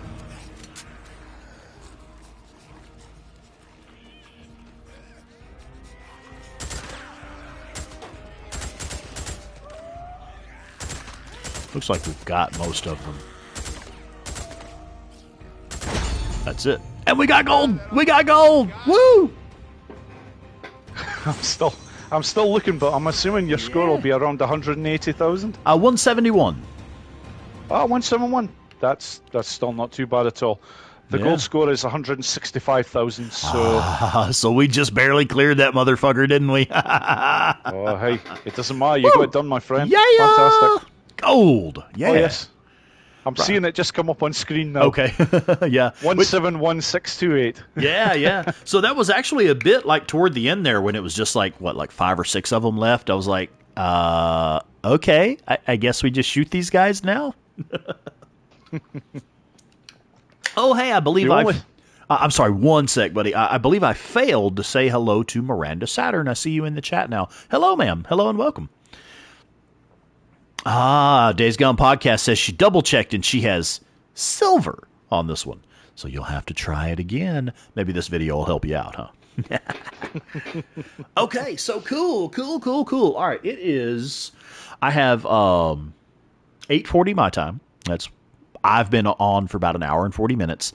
I'm actually good to go for a while, man. I'm if you are available to keep this going for a little while, we can at least do one more challenge tonight if we have time. Absolutely, Rex. No problem at all. It's basically 2:40 in the morning for me so far, but I'm good to go to around about 4 o'clock, my friends. So yeah, another hour and 20 minutes, no problem. Right on. Okay. Yeah, we can do at least one more challenge. Oh, absolutely. Hey, we may get more than that, my friend. We may get more. Okay. Days Gone Podcast says, do it. Joe says, well, shit, maybe I can get it on my PC. Yeah. Oh, maybe I can get on my PC. Yeah, man. Old Lady Deep Geek, hello. Oh, 8-Ball Paul says we need to do Surrounded next. Which one do you suggest? I don't recommend Surrounded. Okay. Yeah, I'm sure we need to build up to that. All I can say for Surrounded is you've got all the things in place that would give you a very good chance, but I always recommend that is really the last challenge that you do, just basically so that you have every patch advantage going. Sure. Okay. Even some of them like that are health based that normally don't help a great deal, but any help you can possibly get at all for Surrounded is good help. Okay, yeah. Now, I'll be honest. I have to be honest here. On the Surrounded challenge, I cheesed it. There's like a way where you can climb up on a roof or something and the freaks can't get to you. So on PC, I have gold in the Surrounded challenge just because there's a spot you can climb up on a roof and you can kill a shitload of them and they can't get to you. So I cheated on that one. Rex, if you want to do it on this, you can do, because it is still applicable on... It still works, this. It still works. It's something that Bench Studio never, ever got around to sorting. And it's basically if you climb up the roof of Rosanna's, I think it is. Yeah. And from there, you basically go along... well, you've done it before, my friend, so you'll know the area. The hardest part is just getting yourself lined properly to get across it. But once you're across it, yeah, you're pretty untouchable. Yeah, I remember it's pretty hard to make that step because it's pretty easy to fall off of there. But if you can step over on that roof, you're invulnerable, basically. I need to give a shout out to Miss Heidi. Check this out. Heidi, hello. Thank you so much, ma'am. Yeah, Claire drinking up all my whiskey. I'm going to need to start a buy me a whiskey website. Claire and so actually this is actually a great opportunity to throw this out there. I do want to point out Mr. Borislav247 has a site set up where you can contribute to his channel. Borislav, would you mind throwing that out there for us? Tell us how we can contribute to your channel, sir. Well, you're too kind, my friend. It's basically it's set up very similar to a lot of the other YouTubers. That basically on my channel on the homepage. There is, I used to have it known as Buy Me a Beer, but I've actually changed the name of it just to support the channel. Oh, okay. And if you go onto that, you can make a donation towards the channel. But I'm just more than happy that people just watch my video, folks. Honestly, it's that is just a fantastic bonus. If anybody ever does, it really is. I'm honestly just happiest when I know that people are watching my videos. Yeah, man, absolutely. Yeah. I mean, and, you know, Claire and I, we've both put this out there. We not actually doing this for the money. We really don't do this for the money. We started this for our love of Days Gone, and I'm sure it's the same for you. You know, we just love playing Days Gone and love sharing it with the community. Oh, absolutely. But, you know, having said that, we do put a lot of time and effort into the content that we create, and, you know, hey, if the viewers are getting some value out of it, absolutely, we appreciate every penny. Every penny. And I know for myself, for Claire, I'm sure for you as well, anything that we get out of these contributions to our channels, it's going back into the channel. We're buying new microphones, we're buying new games to play, you know, whatever the case may be, hardware, software, whatever it is. So, I mean, it all goes right back into the community anyway. But anyway. Oh, absolutely. That's my really long... More, Rex. I'm sorry? No, I just said I couldn't agree more, Rex. Yeah, man. More. So that's my my long-winded thank you to Heidi. Thank you for contributing to our channel tonight. Okay, what's our next one? Where do we go next? Right, okay, let's just have a look and see what we've got on screen here. I wouldn't recommend Survive just yet. Drifter's Run, God, you want to... leave that one.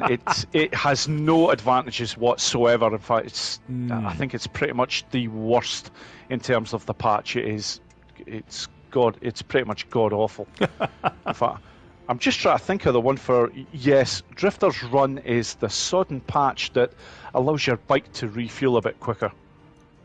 Oh, right. Now I know is frickin' useless for the challenges. For the challenge, it is. For the challenges, it is completely useless. Yeah. Right at this point, I'll be quite honest, Rex. I think you should actually have a shot now at Outride. Outride, okay. Yeah, all right. I believe this one I actually have gold on PC. I got gold on this one following your video. So hopefully we can pull that off again. The reason why Outride is one of the better challenges to take out at this point, especially with the challenges that you've still got to complete, is basically that the patch for Outride gives you, I'm pretty sure it's 40% extra melee weapon durability. Ah, yeah, okay. Now that is huge if you're playing Survive. Right. Because in Survive, you use melee weapons a lot. So you always want to make sure that you've taken care of Outride before you ever attempt the Survive challenge. And okay. There are one or two other challenges that do use the melee weapons, but not as extensively as Survive. But I'm not exaggerating when I say Outride is actually one of the easier bike challenges. Even though a lot of people would tell you that it's the hardest, it honestly isn't. The trouble with Outride was it got a terrible reputation when it was first released because Bench Studio messed up on the scoring system and made it... It wasn't impossible, but in the first week you could probably count on, maybe about 100 or so people actually managed to get the gold on it. Damn. Okay. There was a lot of really, really unhappy people about this challenge when it first came out because it was so tough. And I can tell you now, it took me 34 hours worth of playing time to get the gold on it when it in the first week. Damn. It was that tough. That tough. Holy shit. Okay. That's pretty intense. Yeah. Yeah, However, yeah, there's Chris. Hey, Chris White. Yeah, the first week of Outride was atrocious for scoring. Yep. After the first week, they basically nerfed it where they made some of the sub-challenges a lot easier. And as well as this, they also added a scoring bonus, a scoring time bonus for if you crossed the line before the time had elapsed completely. So all of a sudden, the challenge became much, much easier. Okay. But that first week was brutal.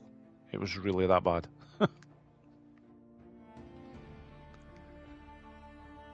So, all right, yeah. For Outrides. Outride's next, huh? Okay. Yep. The sub-challenges that you're going to be facing on this one, probably the most important is going to be the sick line. And that is basically... It's on screen here at the moment saying maintain a score chain for 85 seconds. The gold version of this is 120 seconds. Now, you can keep a score chain going by doing a number of things. You have a lot of jumps in Outride. They will keep the score chain going. But the easiest way to keep the chain going when you're not jumping is drifting.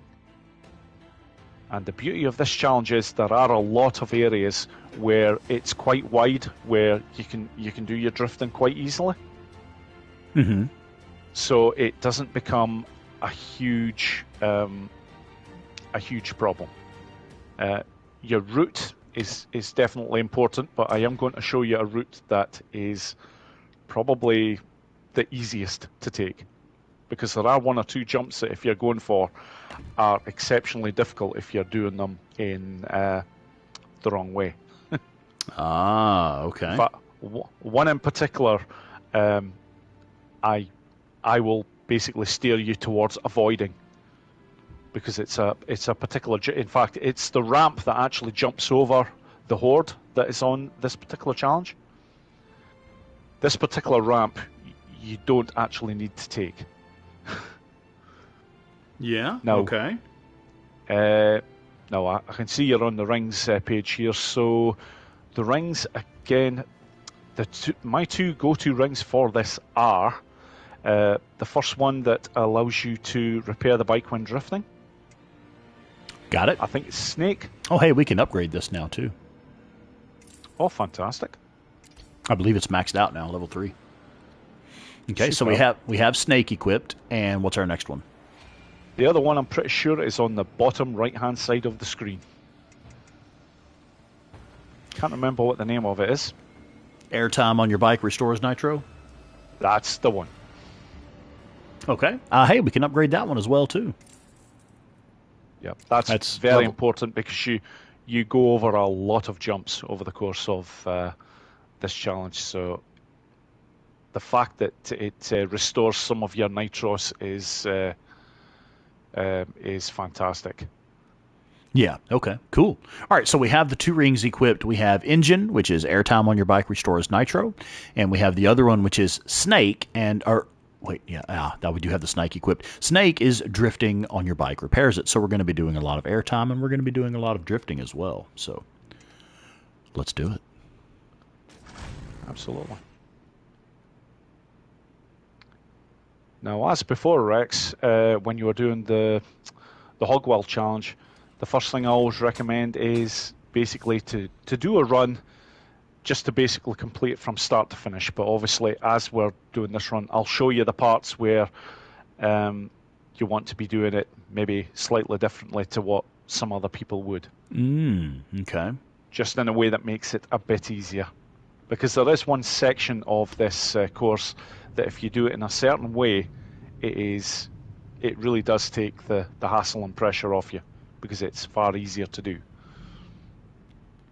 Okay. But from the start, you're just basically looking to follow the route that it looks to take you on. So this first arch you're going to go through, and then from there you're looking to go straight on, which will basically get you going off a small cliff section, and will set you up nicely for just having to do a turn to get to the next set of arches. Because very similar to Hogwild, you've got to go through every arch. That is critical. If you miss one of these, you have to go back for it, or you're in trouble. Okay. No, yeah, you can do the start part like that. You don't have to go straight off, but I would always recommend after that first arch, just keep going as straight as you can. After the first arch, go as straight as you can. Yeah, I know you didn't do that on the first one, but the route that you're currently going here is perfect. It's how I would do it. And now at this section here, I missed the ramp. I'd be looking to get in as much drifting as possible when you're in between sections like this. Okay, now so this next section. Sorry. The next section that I'm seeing, yeah, you're actually doing it in quite a good way. I would always recommend when you're coming off that cliff section there, the one that you just went off, there is a sign way back yonder. Yeah, I see it. It kind of lines up with the ramp, doesn't it? I always use that as a guide. I basically make sure when I'm coming down that hill to be just to the right-hand side of that sign. So when you go off that section, you're pretty much lined up perfectly for that jump, for that ramp that you can see on screen right now. Okay.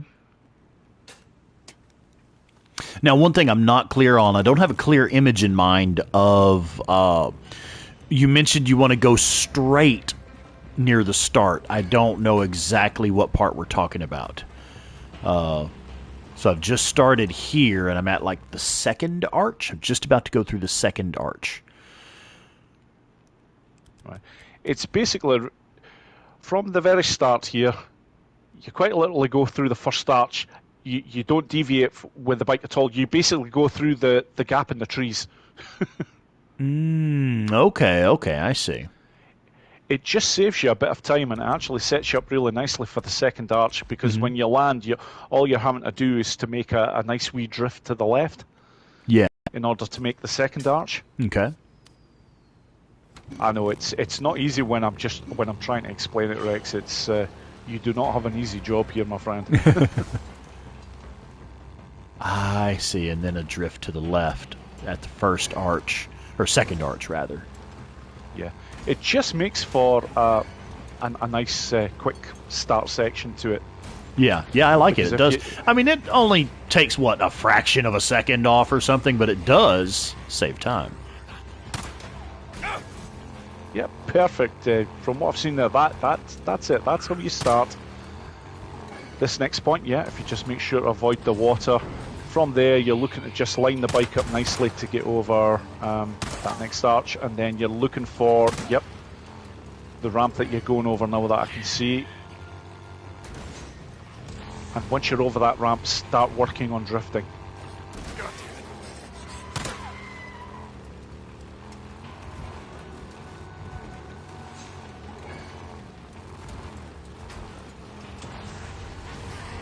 Okay, at this point, just to the right of that sign, will get you on the right path for this next ramp. Oh dear, this could be a... Oh. After this rock here, you're looking to go to your left. That archway, and yeah, avoid the ramp on the right hand side there.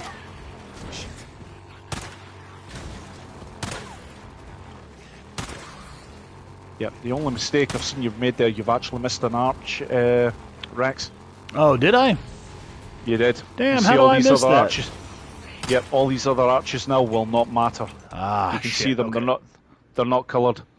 Okay, I'm going back. I'm starting it over. So up until then, Rex, that will look a really good run. Okay. Damn, I don't even know where I missed one at. I literally don't even know where I missed it. Okay. Yeah, it was quite literally when you got to a top section.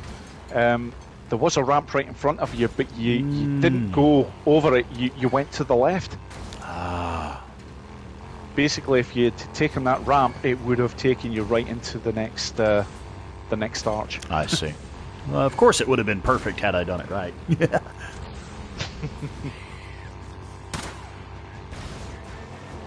It's just getting used to the route, Rex. But honestly, that was a really good effort there. Like I say, it was just when you miss that arch, that's it. Then you've got problems. It's not impossible to get a gold score still from a position like that, but it's an awful lot harder because you do have to go back to the arch that you missed.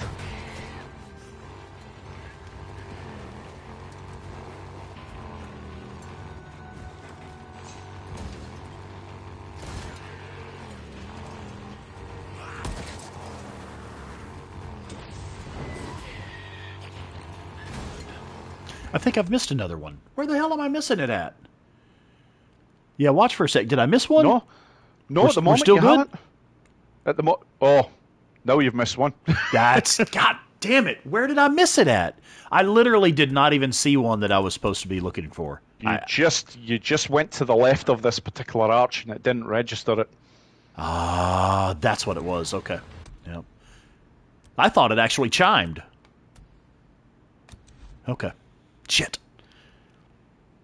Again, it's usual. I'm about 10 seconds behind your feed, my friend, and so. Fuck penises. All right. Okay, let's try again. Let's go.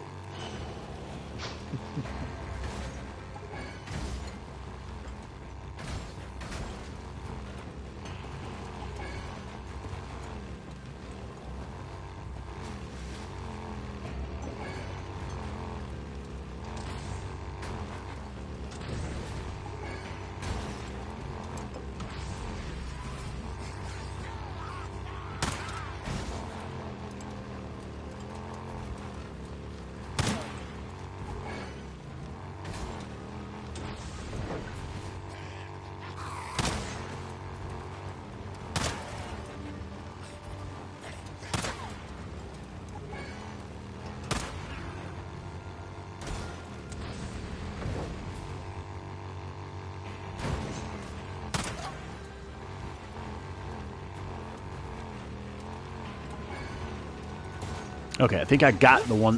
What the? Okay, somebody tell me what I just hit. I just wrecked on something completely random. There was nothing there. It's like I guess I just hit like a bump in the ground and it counted as a big obstacle or whatever. But if you look really closely, you can see Deacon's nuts in this picture. That's pretty cool.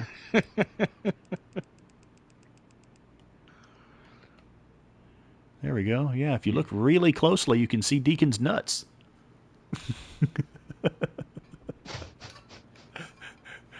I'm going to leave that on screen for a second. Can anybody else see Deacon's nuts there? Okay. Restart challenge. Dang it. Yeah, it must have been a pebble, I guess. I hit a cactus. You were just slightly out with the line there, Rex, on that one. And unfortunately, there are some parts in these big challenges that do that. Yeah. This challenge isn't actually quite as bad as Drifter's Run, honestly. If you think that sort of a crash is bad, Drifter's Run, you can do those all the time. It really is a nasty challenge in terms of the terrain that you're going over.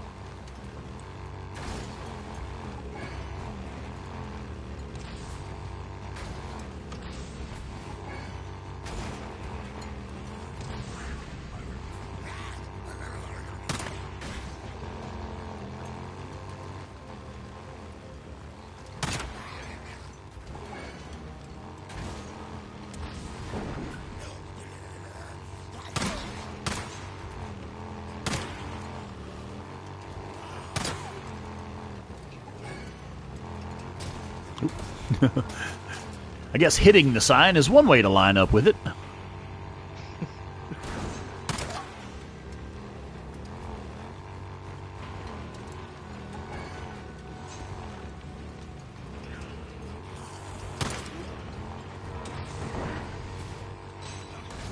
Oh yeah, I've just seen you hit the sign right now. Yeah.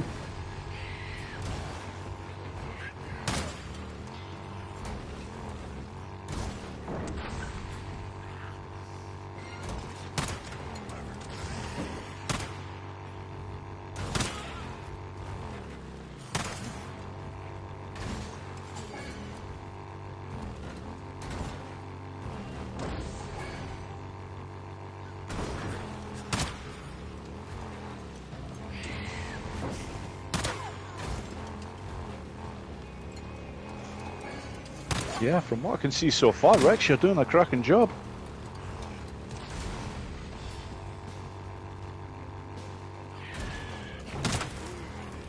You had to say it, didn't you? No, at the moment, my friend, it's looking pretty damn good. Yeah. Gold score. Woo. Okay. Yeah. Yeah, that was the trick at the last minute there, Zylock. I remembered, oh shit, you have to keep doing stuff to keep that multiplier up. So I did just like a random little drift here and there that wasn't really even necessary, but that allowed me to keep the multiplier up in between jumps. That's fantastic. I've just seen you cross the finish line now. Your bonus was over 40,000. Wow. So you did that run really quickly as well, my friend. Man. That is a fantastic run. Right on. Yeah. So in that one, I see Days Gone Podcast asking for a recap there. To me, basically, in that one, it really is a matter of just running the track, getting kills, getting jumps, and drifting. I mean, to me, I didn't seem like I was really doing anything special other than driving the track, getting kills where I could, and getting jumps where I could, and drifting as well to keep that multiplier up. Yeah. Usually, as long as you have sick line in play, a gold score in that sub-challenge, and at least one of the others to a gold standard as well, that usually gets the job done if you are doing a quick run. And that's exactly what you did there, my friend. In fact, you were very close. You were very close to getting another 8,000 points from Heir Apparent. Oh, shit. See here, you were sitting on 32. 33 is what's required for the gold on that. So if you just had an extra second of airtime, you would have had an extra 8,000 points on top of that. Damn. So. Okay. See, now you got me trying to get high scores and shit, and I ain't all about that. This one can become infuriating if you're going for. Man, look at all those gold on there now. Check that shit out. We got more gold than we do anything else. Woo woo! And Dandy Denny says, apparently, one-on-one coaching is the best way to get gold. Well, that and being a badass. Sorry, I couldn't help it. It's definitely the one-on-one coaching.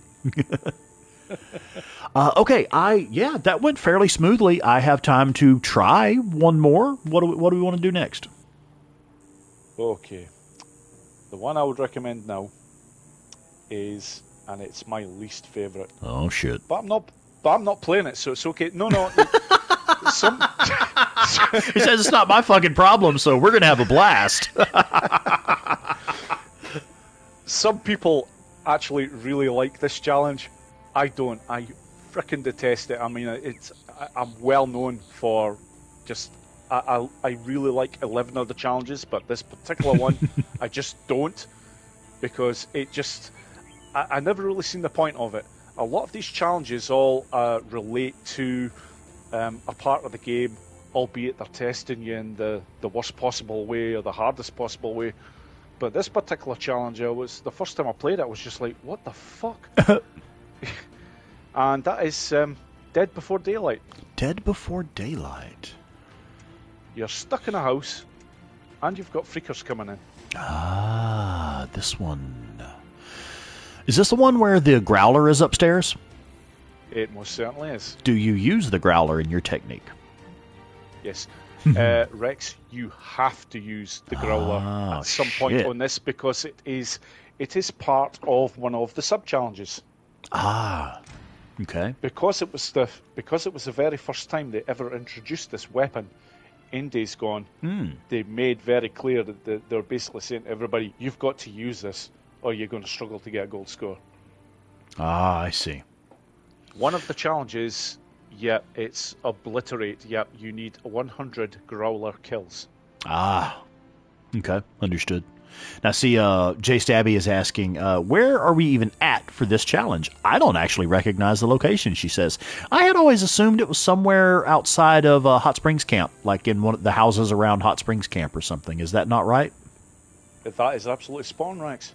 Okay. You pass it. It's the big house that you, the big building that you pass on the left-hand side, and just after you've gone past it, there's usually a big burning bonfire thing over on the right. Ah, yeah, uh-huh.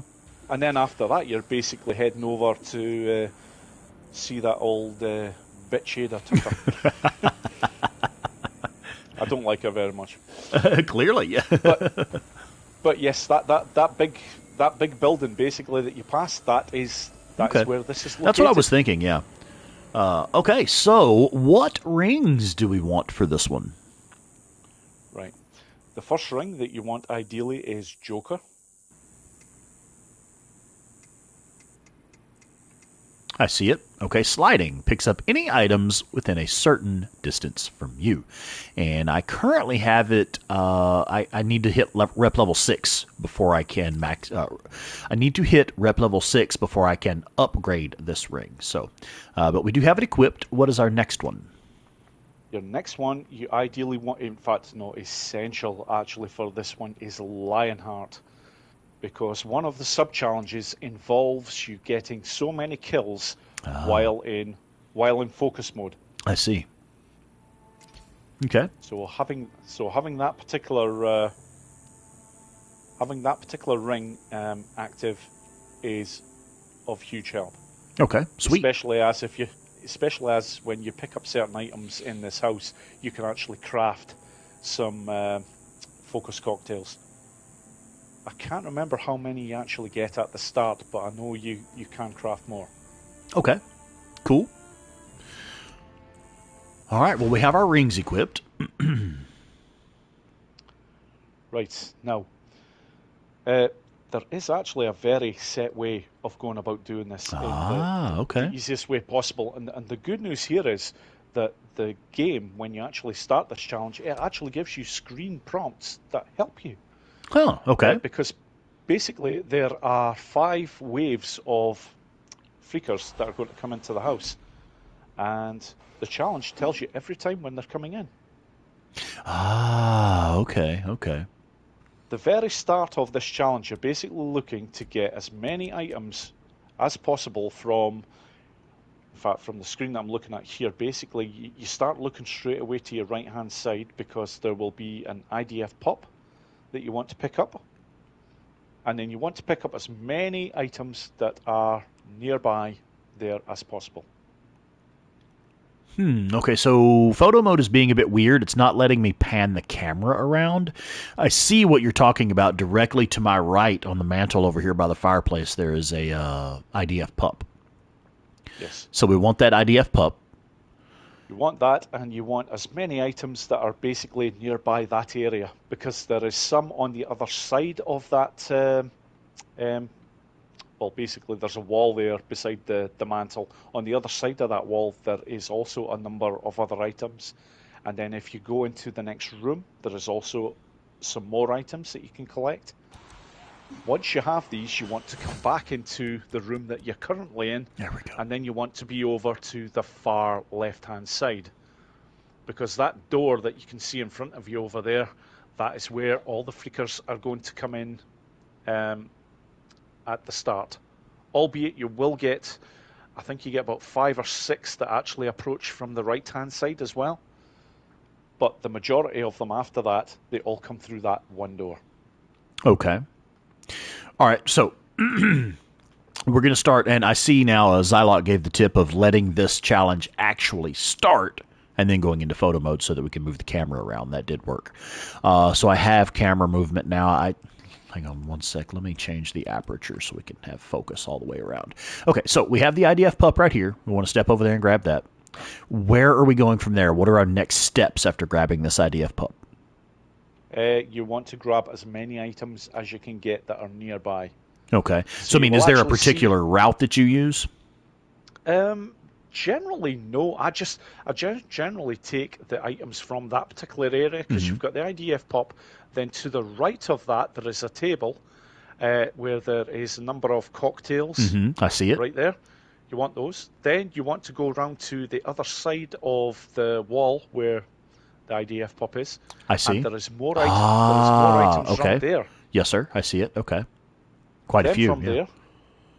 Then from there, you just want to go into the next room, which if you pan your camera around to the left from here. Yep, that room there. Okay. If you just head down there are a few items. Grab those, and then you want to come back into the room that you started at, where you currently are. Okay. And then you want to go to the far side of that room. Now by the far side, I've moved my camera around so you'll have a better picture of the rest of the room. When the feed catches up, tell me exactly where we're going on the far side of the room. Okay. And Zylok is saying use the Joker ring, let it do all the work, just run and slide to do quick pickups. Yes. At the moment, the ring that you currently have, I think you said it was level 2? Yes, sir. That will give you about a 3-meter range, so which is more than enough. Yep, I can see where you've got it put by now. That is the perfect spot. If you go where that crate is on that table, you're basically wanting to be to the left side of that table. That is the perfect spot because from there, when the freakers start coming into the house for the first 2 waves, they've got a very specific path that they've got to go to get to you. So they don't really have a chance of flanking you. I see. That's why I always choose that spot. And from there, use the focus as much as possible when it's... even without using a focus cocktail, you can actually just use the focus the way it normally is to get a few kills. Okay. I normally save the focus cocktails for the end stages when I have picked up Growler. Picked up the Growler. Yeah, I see it. Okay. And the Growler is on. Well, that is basically your last port of call because it is on not the first, the second floor. Yeah, it's up there on the top floor in one of the last rooms or something, I believe. Yes. When you go into that particular room, you don't have an exit. Right. But by this point, you're basically looking to take out waves 4 and 5 of the Hordes. Using the Growler and focus cocktails. And in this room, it has quite a long hall to get to you. Yes. And it's brilliant. You just stand there and then just pick them off especially with the high penetration bonus from the Ambush Camp Rush challenge. Yeah. Okay. All right, man. Let's go ahead and start The only other thing I would say, my friend, just a wee tip with the Growler is short bursts with the fire. Okay. Yeah. Do not hold the trigger down on that bad boy for long. It'll go nuts. Once you actually hear it, you want to really get maximum use of the ammunition that you have in that bad boy. Okay. Yeah. All right. That's a good tip. Recoil control, man. Yeah. All right. Okay, here we go. So we're going to grab the IDF pup. We're going to grab these cocktails. We're going to run around the corner and grab all these items off the backside of this little wall here. We're going to run into the next room. Now, I do have to be honest, in this next room, I'm actually not sure what part of the room I'm headed to. It looks like there's like a bar back there on the far end of the room. What part of the room am I headed for, and what am I trying to pick up in there? You don't need to go that far down. You will, I think, when you go into that particular room, I think there is 1 or 2 items on the on the left-hand side. Okay. Before you even get to that crate. Yeah. But just past that crate, there is also, I'm pretty sure there is 2 bunches of items. Yeah. And they're both on the left-hand side, down that way, Rex. Okay. Yeah, I'm seeing some stuff in that chair right there in front of that crate. Looks like a can of gunpowder, something like that. Maybe a can of ammo. I can't quite tell what else. Okay, let's go ahead and start this run. Y'all ready, folks? Let's do it.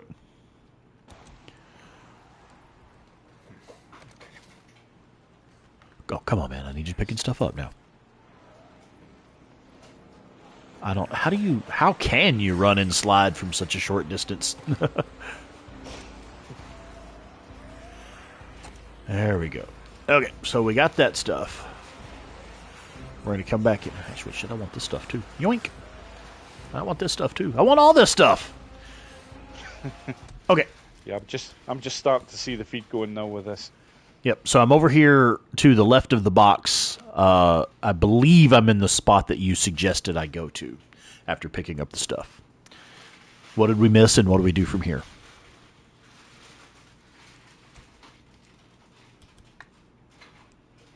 Yeah, you're pretty much in the right spot there, my friend. Okay. And what are we trying to accomplish from this spot? From this spot, you're basically just looking to have your IDF pop at the ready. Okay. And the first, I think there is about 6 or 7 freakers that will actually come from the right-hand side. In fact, from the second room that you were in. Yeah. They will come from that way. Oh, shit, first, there's some coming in right now, actually. You'll see it on your screen in a sec. There's already a few coming around that way. But that's the only time they will come in from that spot at the very beginning. Okay. After that, it's the set of double doors that where the crate is nearby. Right. The rest of them will come in via that door. Okay. Gotcha.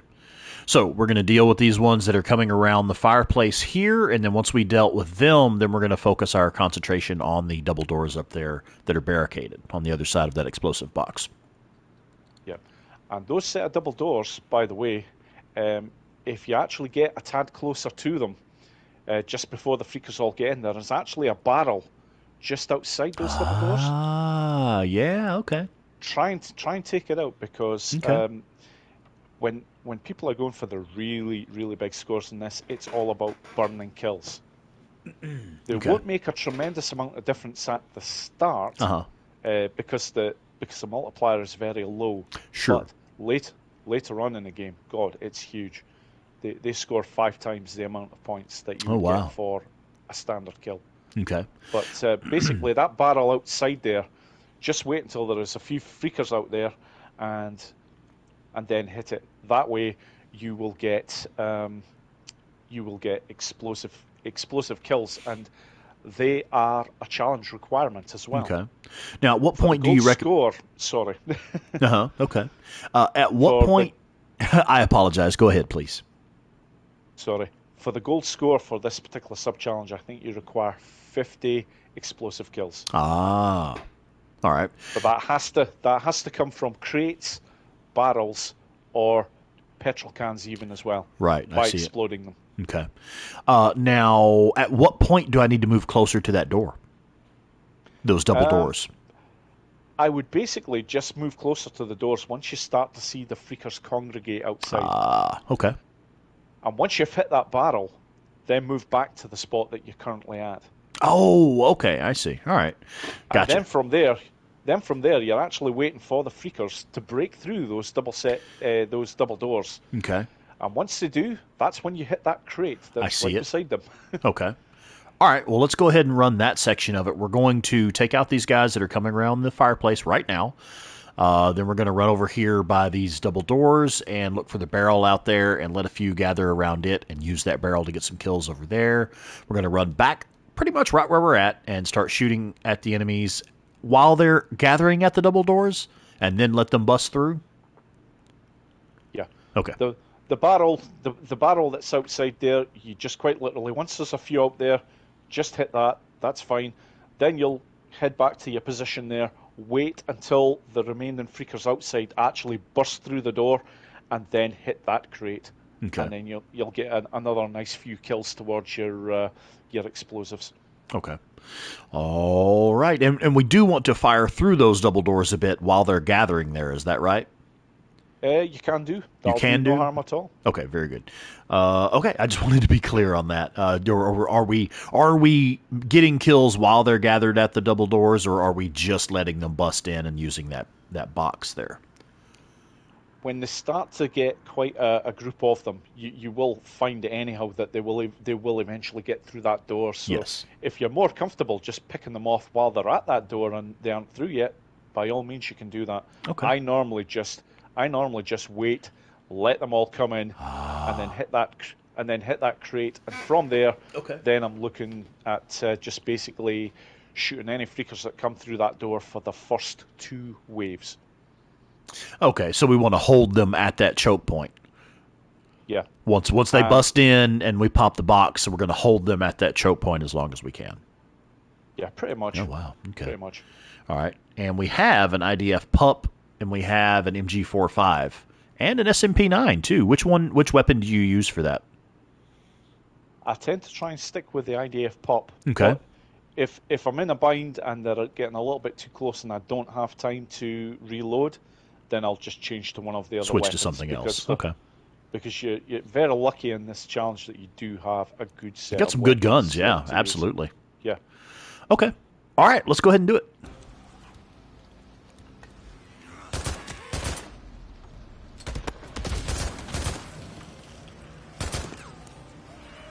Okay, there's those guys.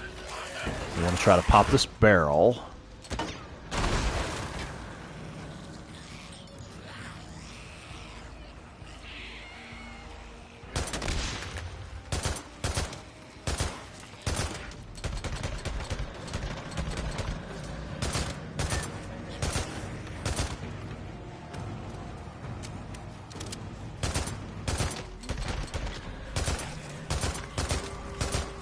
There's a screamer out there. Did y'all hear that?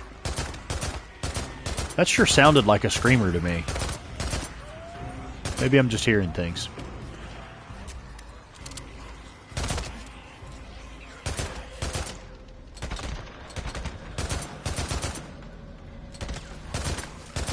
Yeah, just seeing on the screen at the moment for myself, you've probably seen it about 10 seconds ago, but Wave 2 oncoming. Yes, sir. You just stay where you're at. You just keep doing what you're doing, my friend. You're doing a great job so far. You're waiting now, basically, until you see a message on screen that says Wave 3 oncoming. Ah, okay. Because when you get to that point, my friend, pause the game and I'll tell you where you need to go then. Okay. They seem to have there seems to be a bit of a break in them, so I paused it for a second, but it has not said Wave 3 incoming yet, so here we go.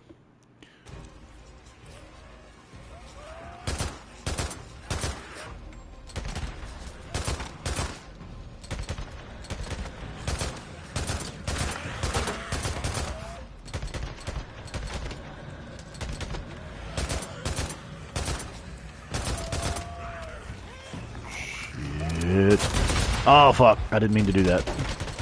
Okay, at least I didn't hurt myself, though. Damn, this does look like another wave, man. Is this not already the next wave?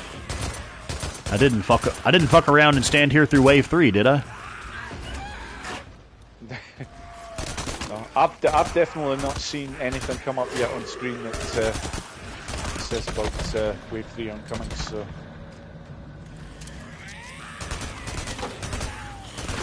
Hey. Okay. Uh-oh. Yeah, we're stuck now. Fuck.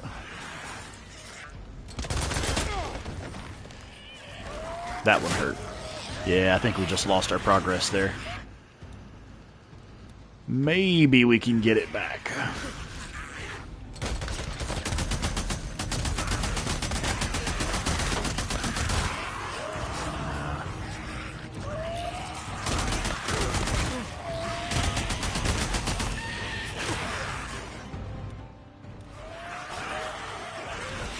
Dude, what are you doing? Come on, Deacon.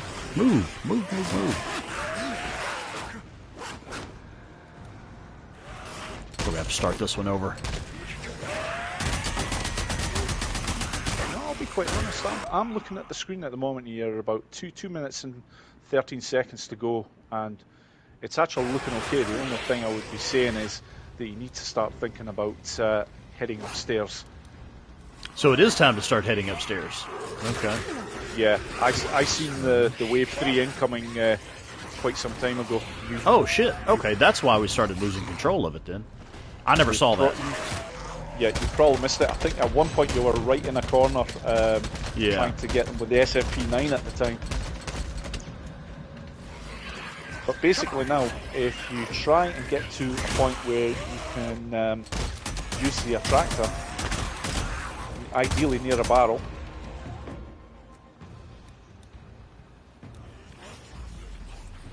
and even if you don't, I'm seeing what you're doing on screen at the moment. That's pretty good. You've taken out a great number of them with the barrel there, as well as petrol can.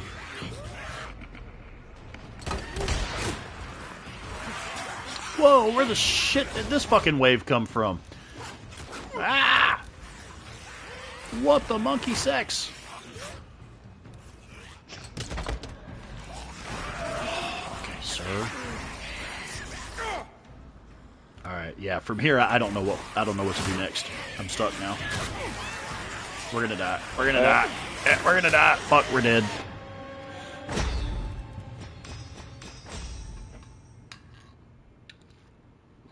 Okay, so I feel like we lost something there. Once that wave 3, I did not see that when it came in, so I didn't know it was time to move. Once that wave 3 pops up, wave 3 incoming, that's when it's time to start heading up the stairs? It is indeed. What okay. I would normally do is start going up those stairs, and I would lay an attractor beside that barrel that's halfway up the stairs.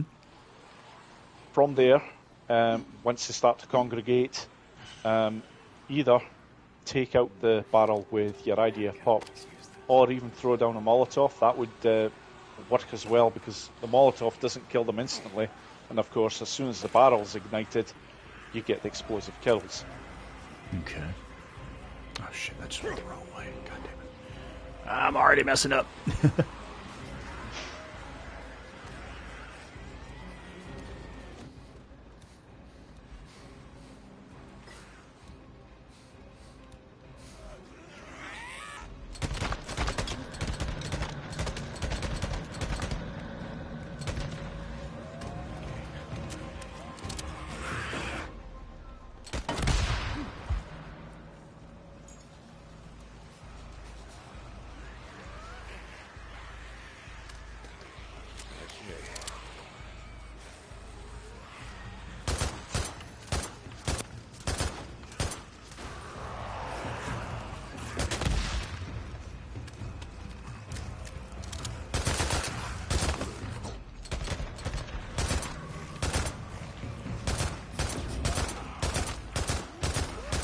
Yeah, I swear I heard it again. It sounded like there's a screamer out there.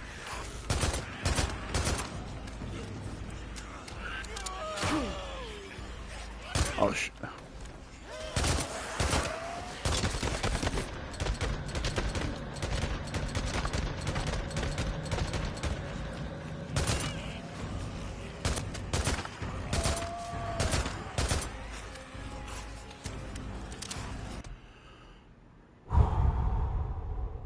Oh, what is that you're saying there, Heidi? So the message is popping up right in the middle of the screen. It's not that easy to see if you're occupied with the shooting. Yes, absolutely. Yeah.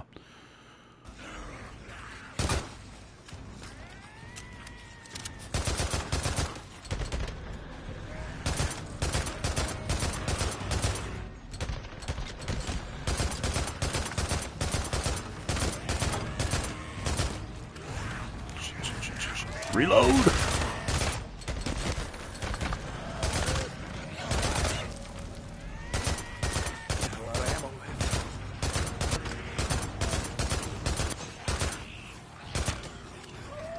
Wave 3 incoming. Okay, I see it. Ah, shit. Move your ass. Move, move, move, motherfucker. I don't think he threw it. I don't think he actually threw it. There we go.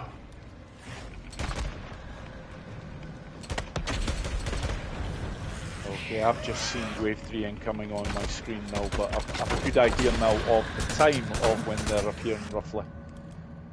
It's just when the clock gets just shy of 3 minutes. Okay. That appeared there, so that's handy if this run does go wrong. Okay. Yeah, I think we're at a pretty good point here. Looks like I've got the stairwell pretty well cleared.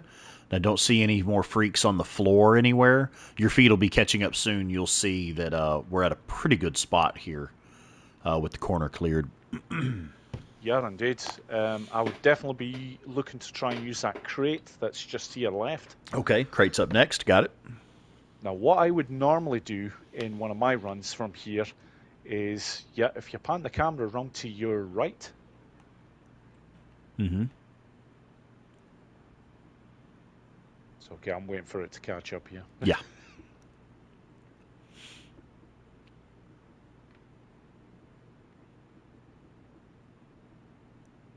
Oh, I don't think I said hello to Quasimodo. Quasimodo, what's up, buddy?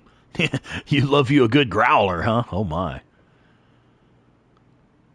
Yep, that's a perfect spot now. Basically, along that hall there, you can actually see there is a break in the...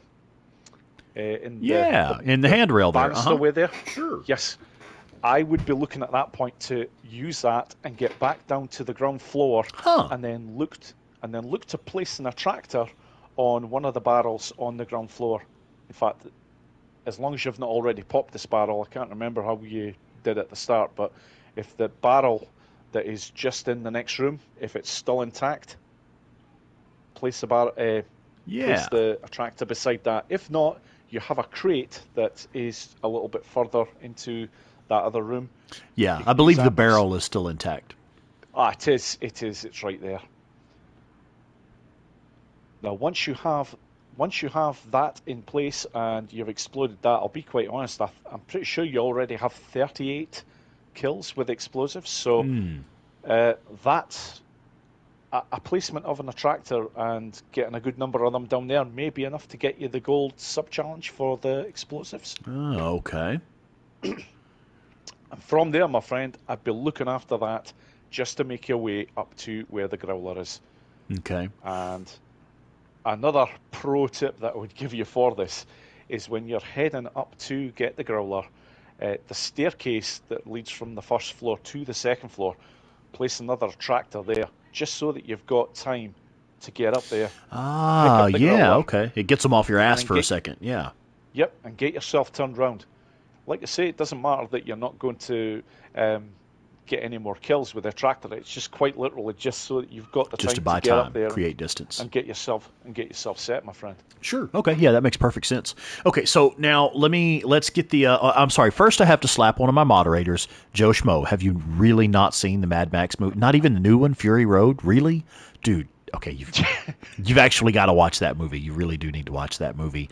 Not only will you understand a little bit more about Claire's passion for the game Mad Max and understand a little bit more about the game Mad Max, it's just a killer fucking movie. You should actually watch that one. Yeah. At least the new one, Fury Road. If you don't feel like doing the whole marathon of all the Mad Max movies, that's cool. I dig it. But you should at least watch the new one because it'll give you more context for the game that Claire is playing right now, the Mad Max video game. That is a lot of fucking fun.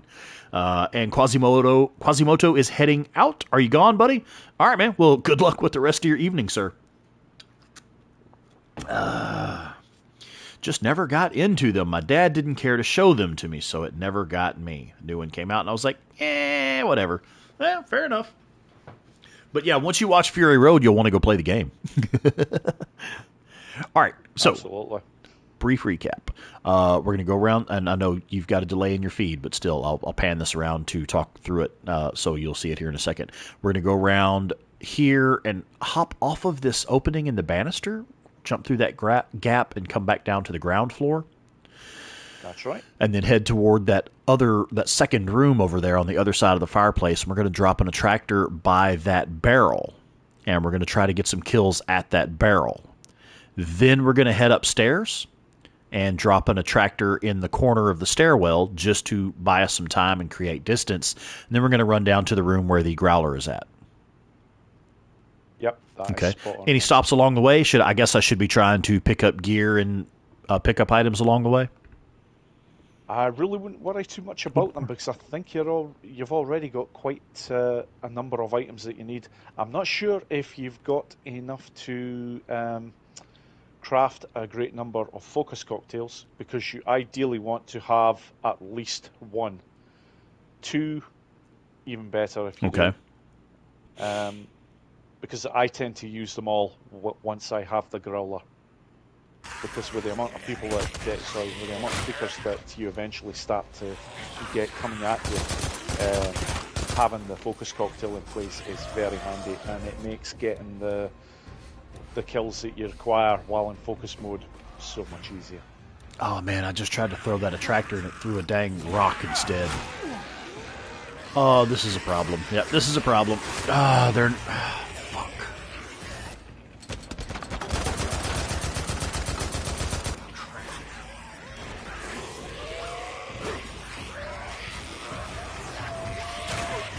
Come on. Okay, one more tractor in the stairwell here.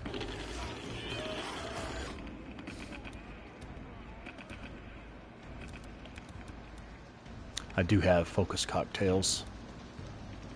Oh, wait. Ah, shit. Get...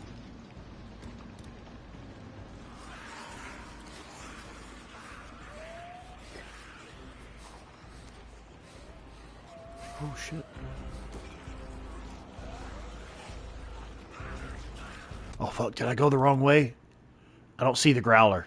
Dang, I don't remember exactly where the Growler's at, man. I've got it paused in photo mode for a second. I'm well behind on the feed here. Yeah. I thought I was in this room, in this last room up here upstairs. No, I can see you. No, you run past this.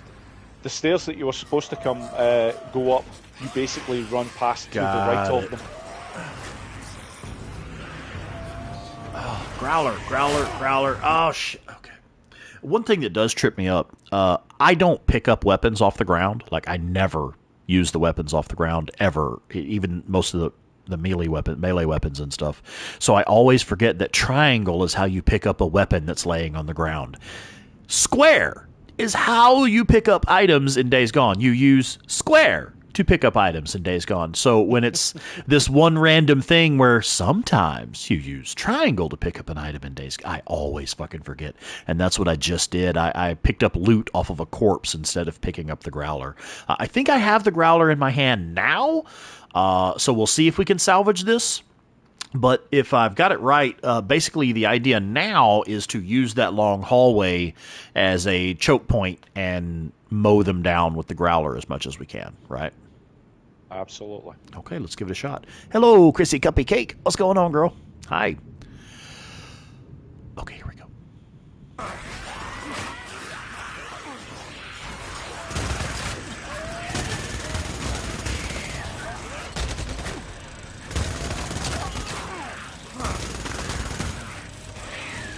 I need you to stop not firing. I need you to quit with that shit. Yeah, god damn it. I guess when you get crowded like that, he can't bring the weapon up to open fire, so he just keeps pointing the weapon down and not firing. Penis. Okay, all right, we'll try it again. We can do one more. We can try one more. I've got time to try it again. Yeah. One thing I would recommend, Rex, when I talked earlier about the throwing down the attractor, throw it down on that stairwell the set of stairs that actually leads up to the room where the Growler's in. The third floor. Yeah. Gotcha. If you have an attractor down at the bottom, that is what basically allows you to get up those stairs, just nicely get that Growler and just get yourself set up nicely for the rest of the freakers. I say you were just very unlucky on that last run. They did. Yeah, it looks that way. They caught up with you. Oh, dang it. I wasted that barrel that's downstairs. We can try using the crate, or should I go ahead and restart? Because we're right here at the beginning. Should I restart? Restart because, yeah, you're right at the very beginning, so you might as well, my friend. Yeah, okay.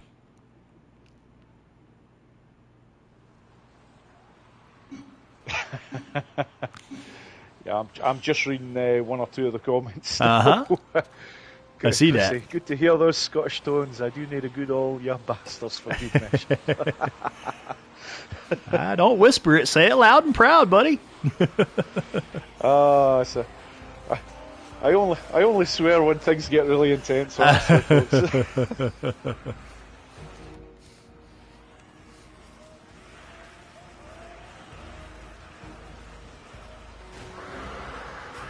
Oh, shoot.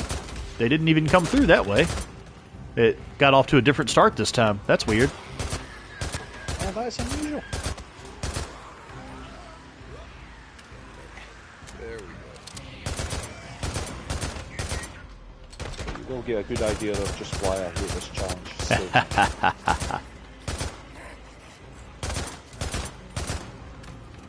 Not a big fan so far, yeah. It really is. I just never seen the point of this challenge at all. I mean, I get it, Bench Studio, we're trying something a little bit different, but for me it just never worked. Yeah. The other challenges, different story altogether. They're testing you on things that you would normally do all the time in Days Gone, but they're just giving you the most brutal versions of them. Yeah. But it's like this. What the fuck? However, that's just my opinion. I'm sure there's a great number of players out there that love this challenge.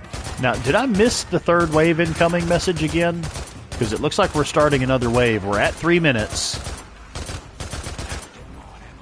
Yeah, one of the runs I was watching, it was just shy of 3 minutes. It was about 2 minutes and 57 seconds when you got the third wave incoming. Okay.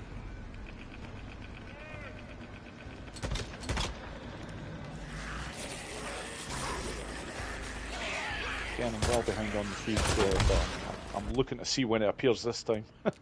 Yeah, I just went ahead and made the move. I was like, I knew it felt right, so I went ahead and cleared the floor and got upstairs.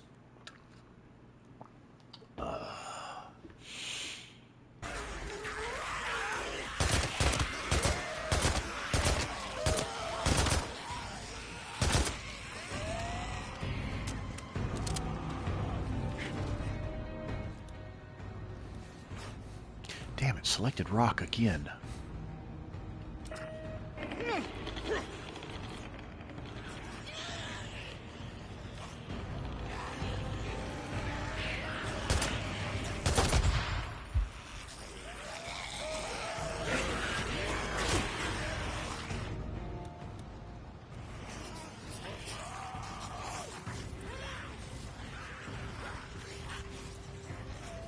Up these stairs. Put the attractor at the base of those stairs. Get up here and grab the Growler. Triangle, not square, and now we're lined up and ready to rock and roll. Okay, so I've got it paused in photo mode real quick. I think I am in position to open fire with the Growler once they start coming up the stairs. I'm going to give it just a minute for the feed to catch up on your end, and we'll catch up with the chat real quick while we wait. Fox Mulder saying, I wish I knew if the window trick still works. You wouldn't get a high score, but you would get gold. What is the window trick? That's a very good question, because I'm not firm. Oh, wait. I'm not sure what he's actually referring to. There is something that I do know about, but it concerns the first part of the challenge when you're downstairs and those set of double doors. If you actually go up to those set of double doors, and specifically with the IDF pop, because it doesn't work with some of the other weapons, but if you go up with the IDF pop and you shoot through the window of those doors there, you can potentially keep the freakers at bay there almost indefinitely for the whole challenge. Oh, wow. Okay. I've seen a similar method. I was watching some videos trying to figure these out when I first started doing it. And I was able to get a decent score there, but I think I still only had bronze in this challenge when I started, so I know I didn't get very high. Yeah, what I've just realised, it was actually Fox Mulder that actually put me onto this, because he sent me an email about this. I think there's a German YouTuber that basically did this, and I give it a shot because I thought, okay, this could potentially be quite good if you can just basically have them all funneled at that door forever. But it doesn't work with every weapon. I realised that early, and I'll be quite honest, I didn't really give it that much of a chance because I stayed there for so long, and I thought, well, the way I normally do it, I find easier. But I'm pretty sure that's what Fox Mulder's referring to. Okay. That sounds right. Okay, I'm going to go ahead and let this run. And is there anything else I need to know before I start this? And basically, we're just going to try to hold them in this hallway, right? That's pretty much it, right? Yep. Just the first thing I would say to you, my friend, just make sure that you've got a focus cocktail armed. Okay. And then when the action starts, obviously once the Growler is actually going, just make sure it's in short bursts.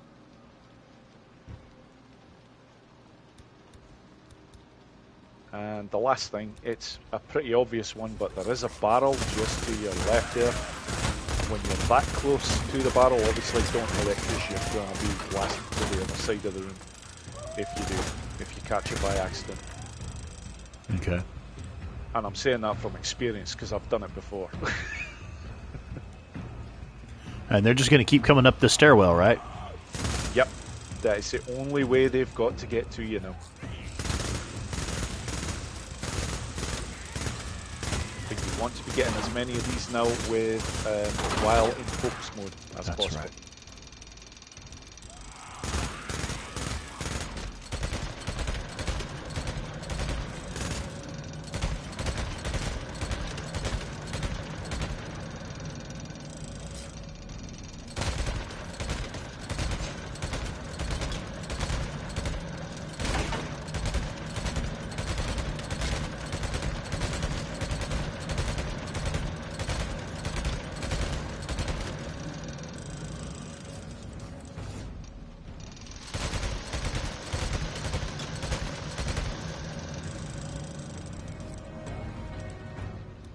Craft one?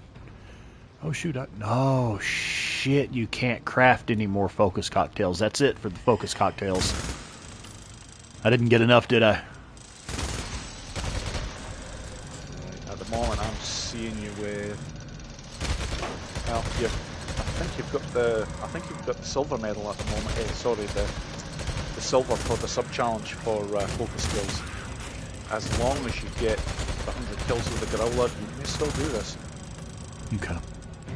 Because one of the others, the last of the sub challenges, is basically that you have to stay in the house for the right. Challenge. Okay.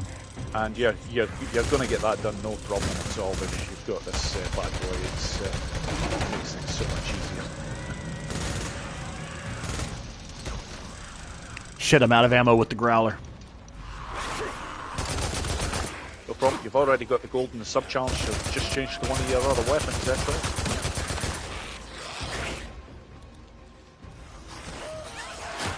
Oh fuck! Ah, God! Damn it! I jumped out the window. Oh dear.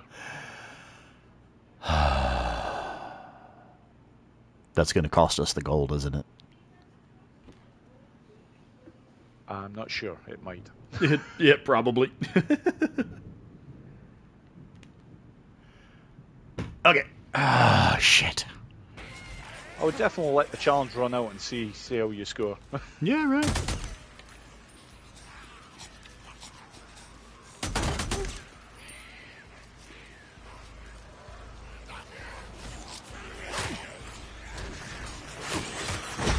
I got gold. I just got it. I don't even know how. Like, I don't know how. Wait a minute. Fantastic. It's quite handy as well. I'm seeing at the moment that you're outside. You can actually see the building that the location of the building actually in Days Gone. Yeah, it's that location right there, that large building right outside Hot Springs Camp. Yeah, I don't know how the hell we got gold on that. That was an accident. If you're trying this, don't do what I did. Don't jump out the window. Just stay up there and mow enemies down. But we got it, man. We got it. Yeah. Superb. Gold. All right. So I see here we didn't get quite enough explosive kills, and we needed to stay inside the building. But, well, shit, we still got gold, man. New reputation level, Founder. Yeah. Patch unlocked, gold and undying. Fuck yeah, man. Right on. Yeah, Rex pro tip, don't jump out the window. Man, check that shit out. Look at all that gold on there, man. Woo! I got 1, 2, 3, and 4 more. So next time we get to do this, we'll do the last 4, maybe? Absolutely. Yeah, absolutely, man. my friend. Okay. Well, I think that's about enough. I have had enough challenge mode for tonight. I don't know if y'all have had enough challenge mode, but I have. And I feel like, shit, what did we do, dude? Did we get like 4 or 5 gold tonight? I've honestly lost count of how many gold we got. I think you got 4 because you got Keep Them Safer, you got Hog Wild, you've got Outride, and you've just got Dead Before Daylight. So, yeah. 4. Right on. Okay. Well, shit, that's pretty good, I think. Okay, I've had a blast. I want to thank you again, Borislav, man. I really appreciate you helping me out with these. I love that we're able to do this where other people can come back and watch these now and get step-by-step detailed instructions, breaking it down every step of the way. I just love that. I think it's cool. I know that it's going to be a valuable resource for the community, and I've had fun too. Borislav, what do you want to tell us before we shut this down? What do you want to tell the community before we shut it down for the night? Well, all I can say is, Rex, thank you so much to everybody who's tuned in for this, and thank you, Rex, my friend, for having me on your channel. It's been an absolute pleasure as always. And we're setting things up very nicely for the last part because you have got some really good challenges coming ahead. Yeah, man. Surrounded especially. But yeah, can't thank everybody enough. You have an absolutely fantastic group of people that always comment on your channel, my friends. So yeah, we do. Doesn't get any better than that. Yeah, I love it. Okay, do you have any announcements? Is there anything you want to tell us about your channel? What have you got going on your channel? At the moment, I'll be quite honest, it is a marathon session at the moment of the main Days Gone game. I am currently in, I'm actually well over halfway through a playthrough of Days Gone playing on Survivor 2 mode, but on my channel at the moment, I think it's only up to part 6. Yeah, okay. I'm very well ahead for a good reason, because I know there is 2 to 3 weeks coming up where I'm going to be able to do very little on my channel, so I wanted to keep the continuity going of my videos. Yeah. And this is one way to do it. Yeah, there you go. I mean, that's the smart way to do it, really. Have a backlog of content already created that you just release on a schedule. That really is the smart way to do it. So yeah, you're badass, dude. You're doing great things on your channel there, man. I'm legit honored to collaborate with you, for real. It's great. I know Days Gone Podcast has got some stuff going on. Today is Wednesday, so you'll be streaming Thursday. Claire, if you're with us in the chat, would you like to put in there when your next stream is going to be? I know your schedule is kind of fluctuating right now until you get daycare and stuff figured out for your kiddo. When is your next stream going to be? When can we look out for that? Chrissy, would you like to put your next little bit of your stream schedule in there? Let everybody know what y'all are up to. Okay, Days Gone Podcast will have a Mad Max stream tomorrow in the morning at 7:30 a.m. Pacific. Pacific time? Yeah, Pacific time. I keep thinking you're in Mountain Time now, but you keep giving time in Pacific time, and I'm like, wait, is it local time or? Oh yeah. Okay, got it. All right, well that's all I have for tonight. I am ready to shut this down. I have had a blast. Borislav, once again, thank you so much, buddy. Glad y'all could be here with us tonight. Yeah, shit, that's all I got, man. Been a pleasure, my friend. Been a pleasure. All right. Thanks again, brother. Love you guys. We'll see y'all later. Good night, everybody.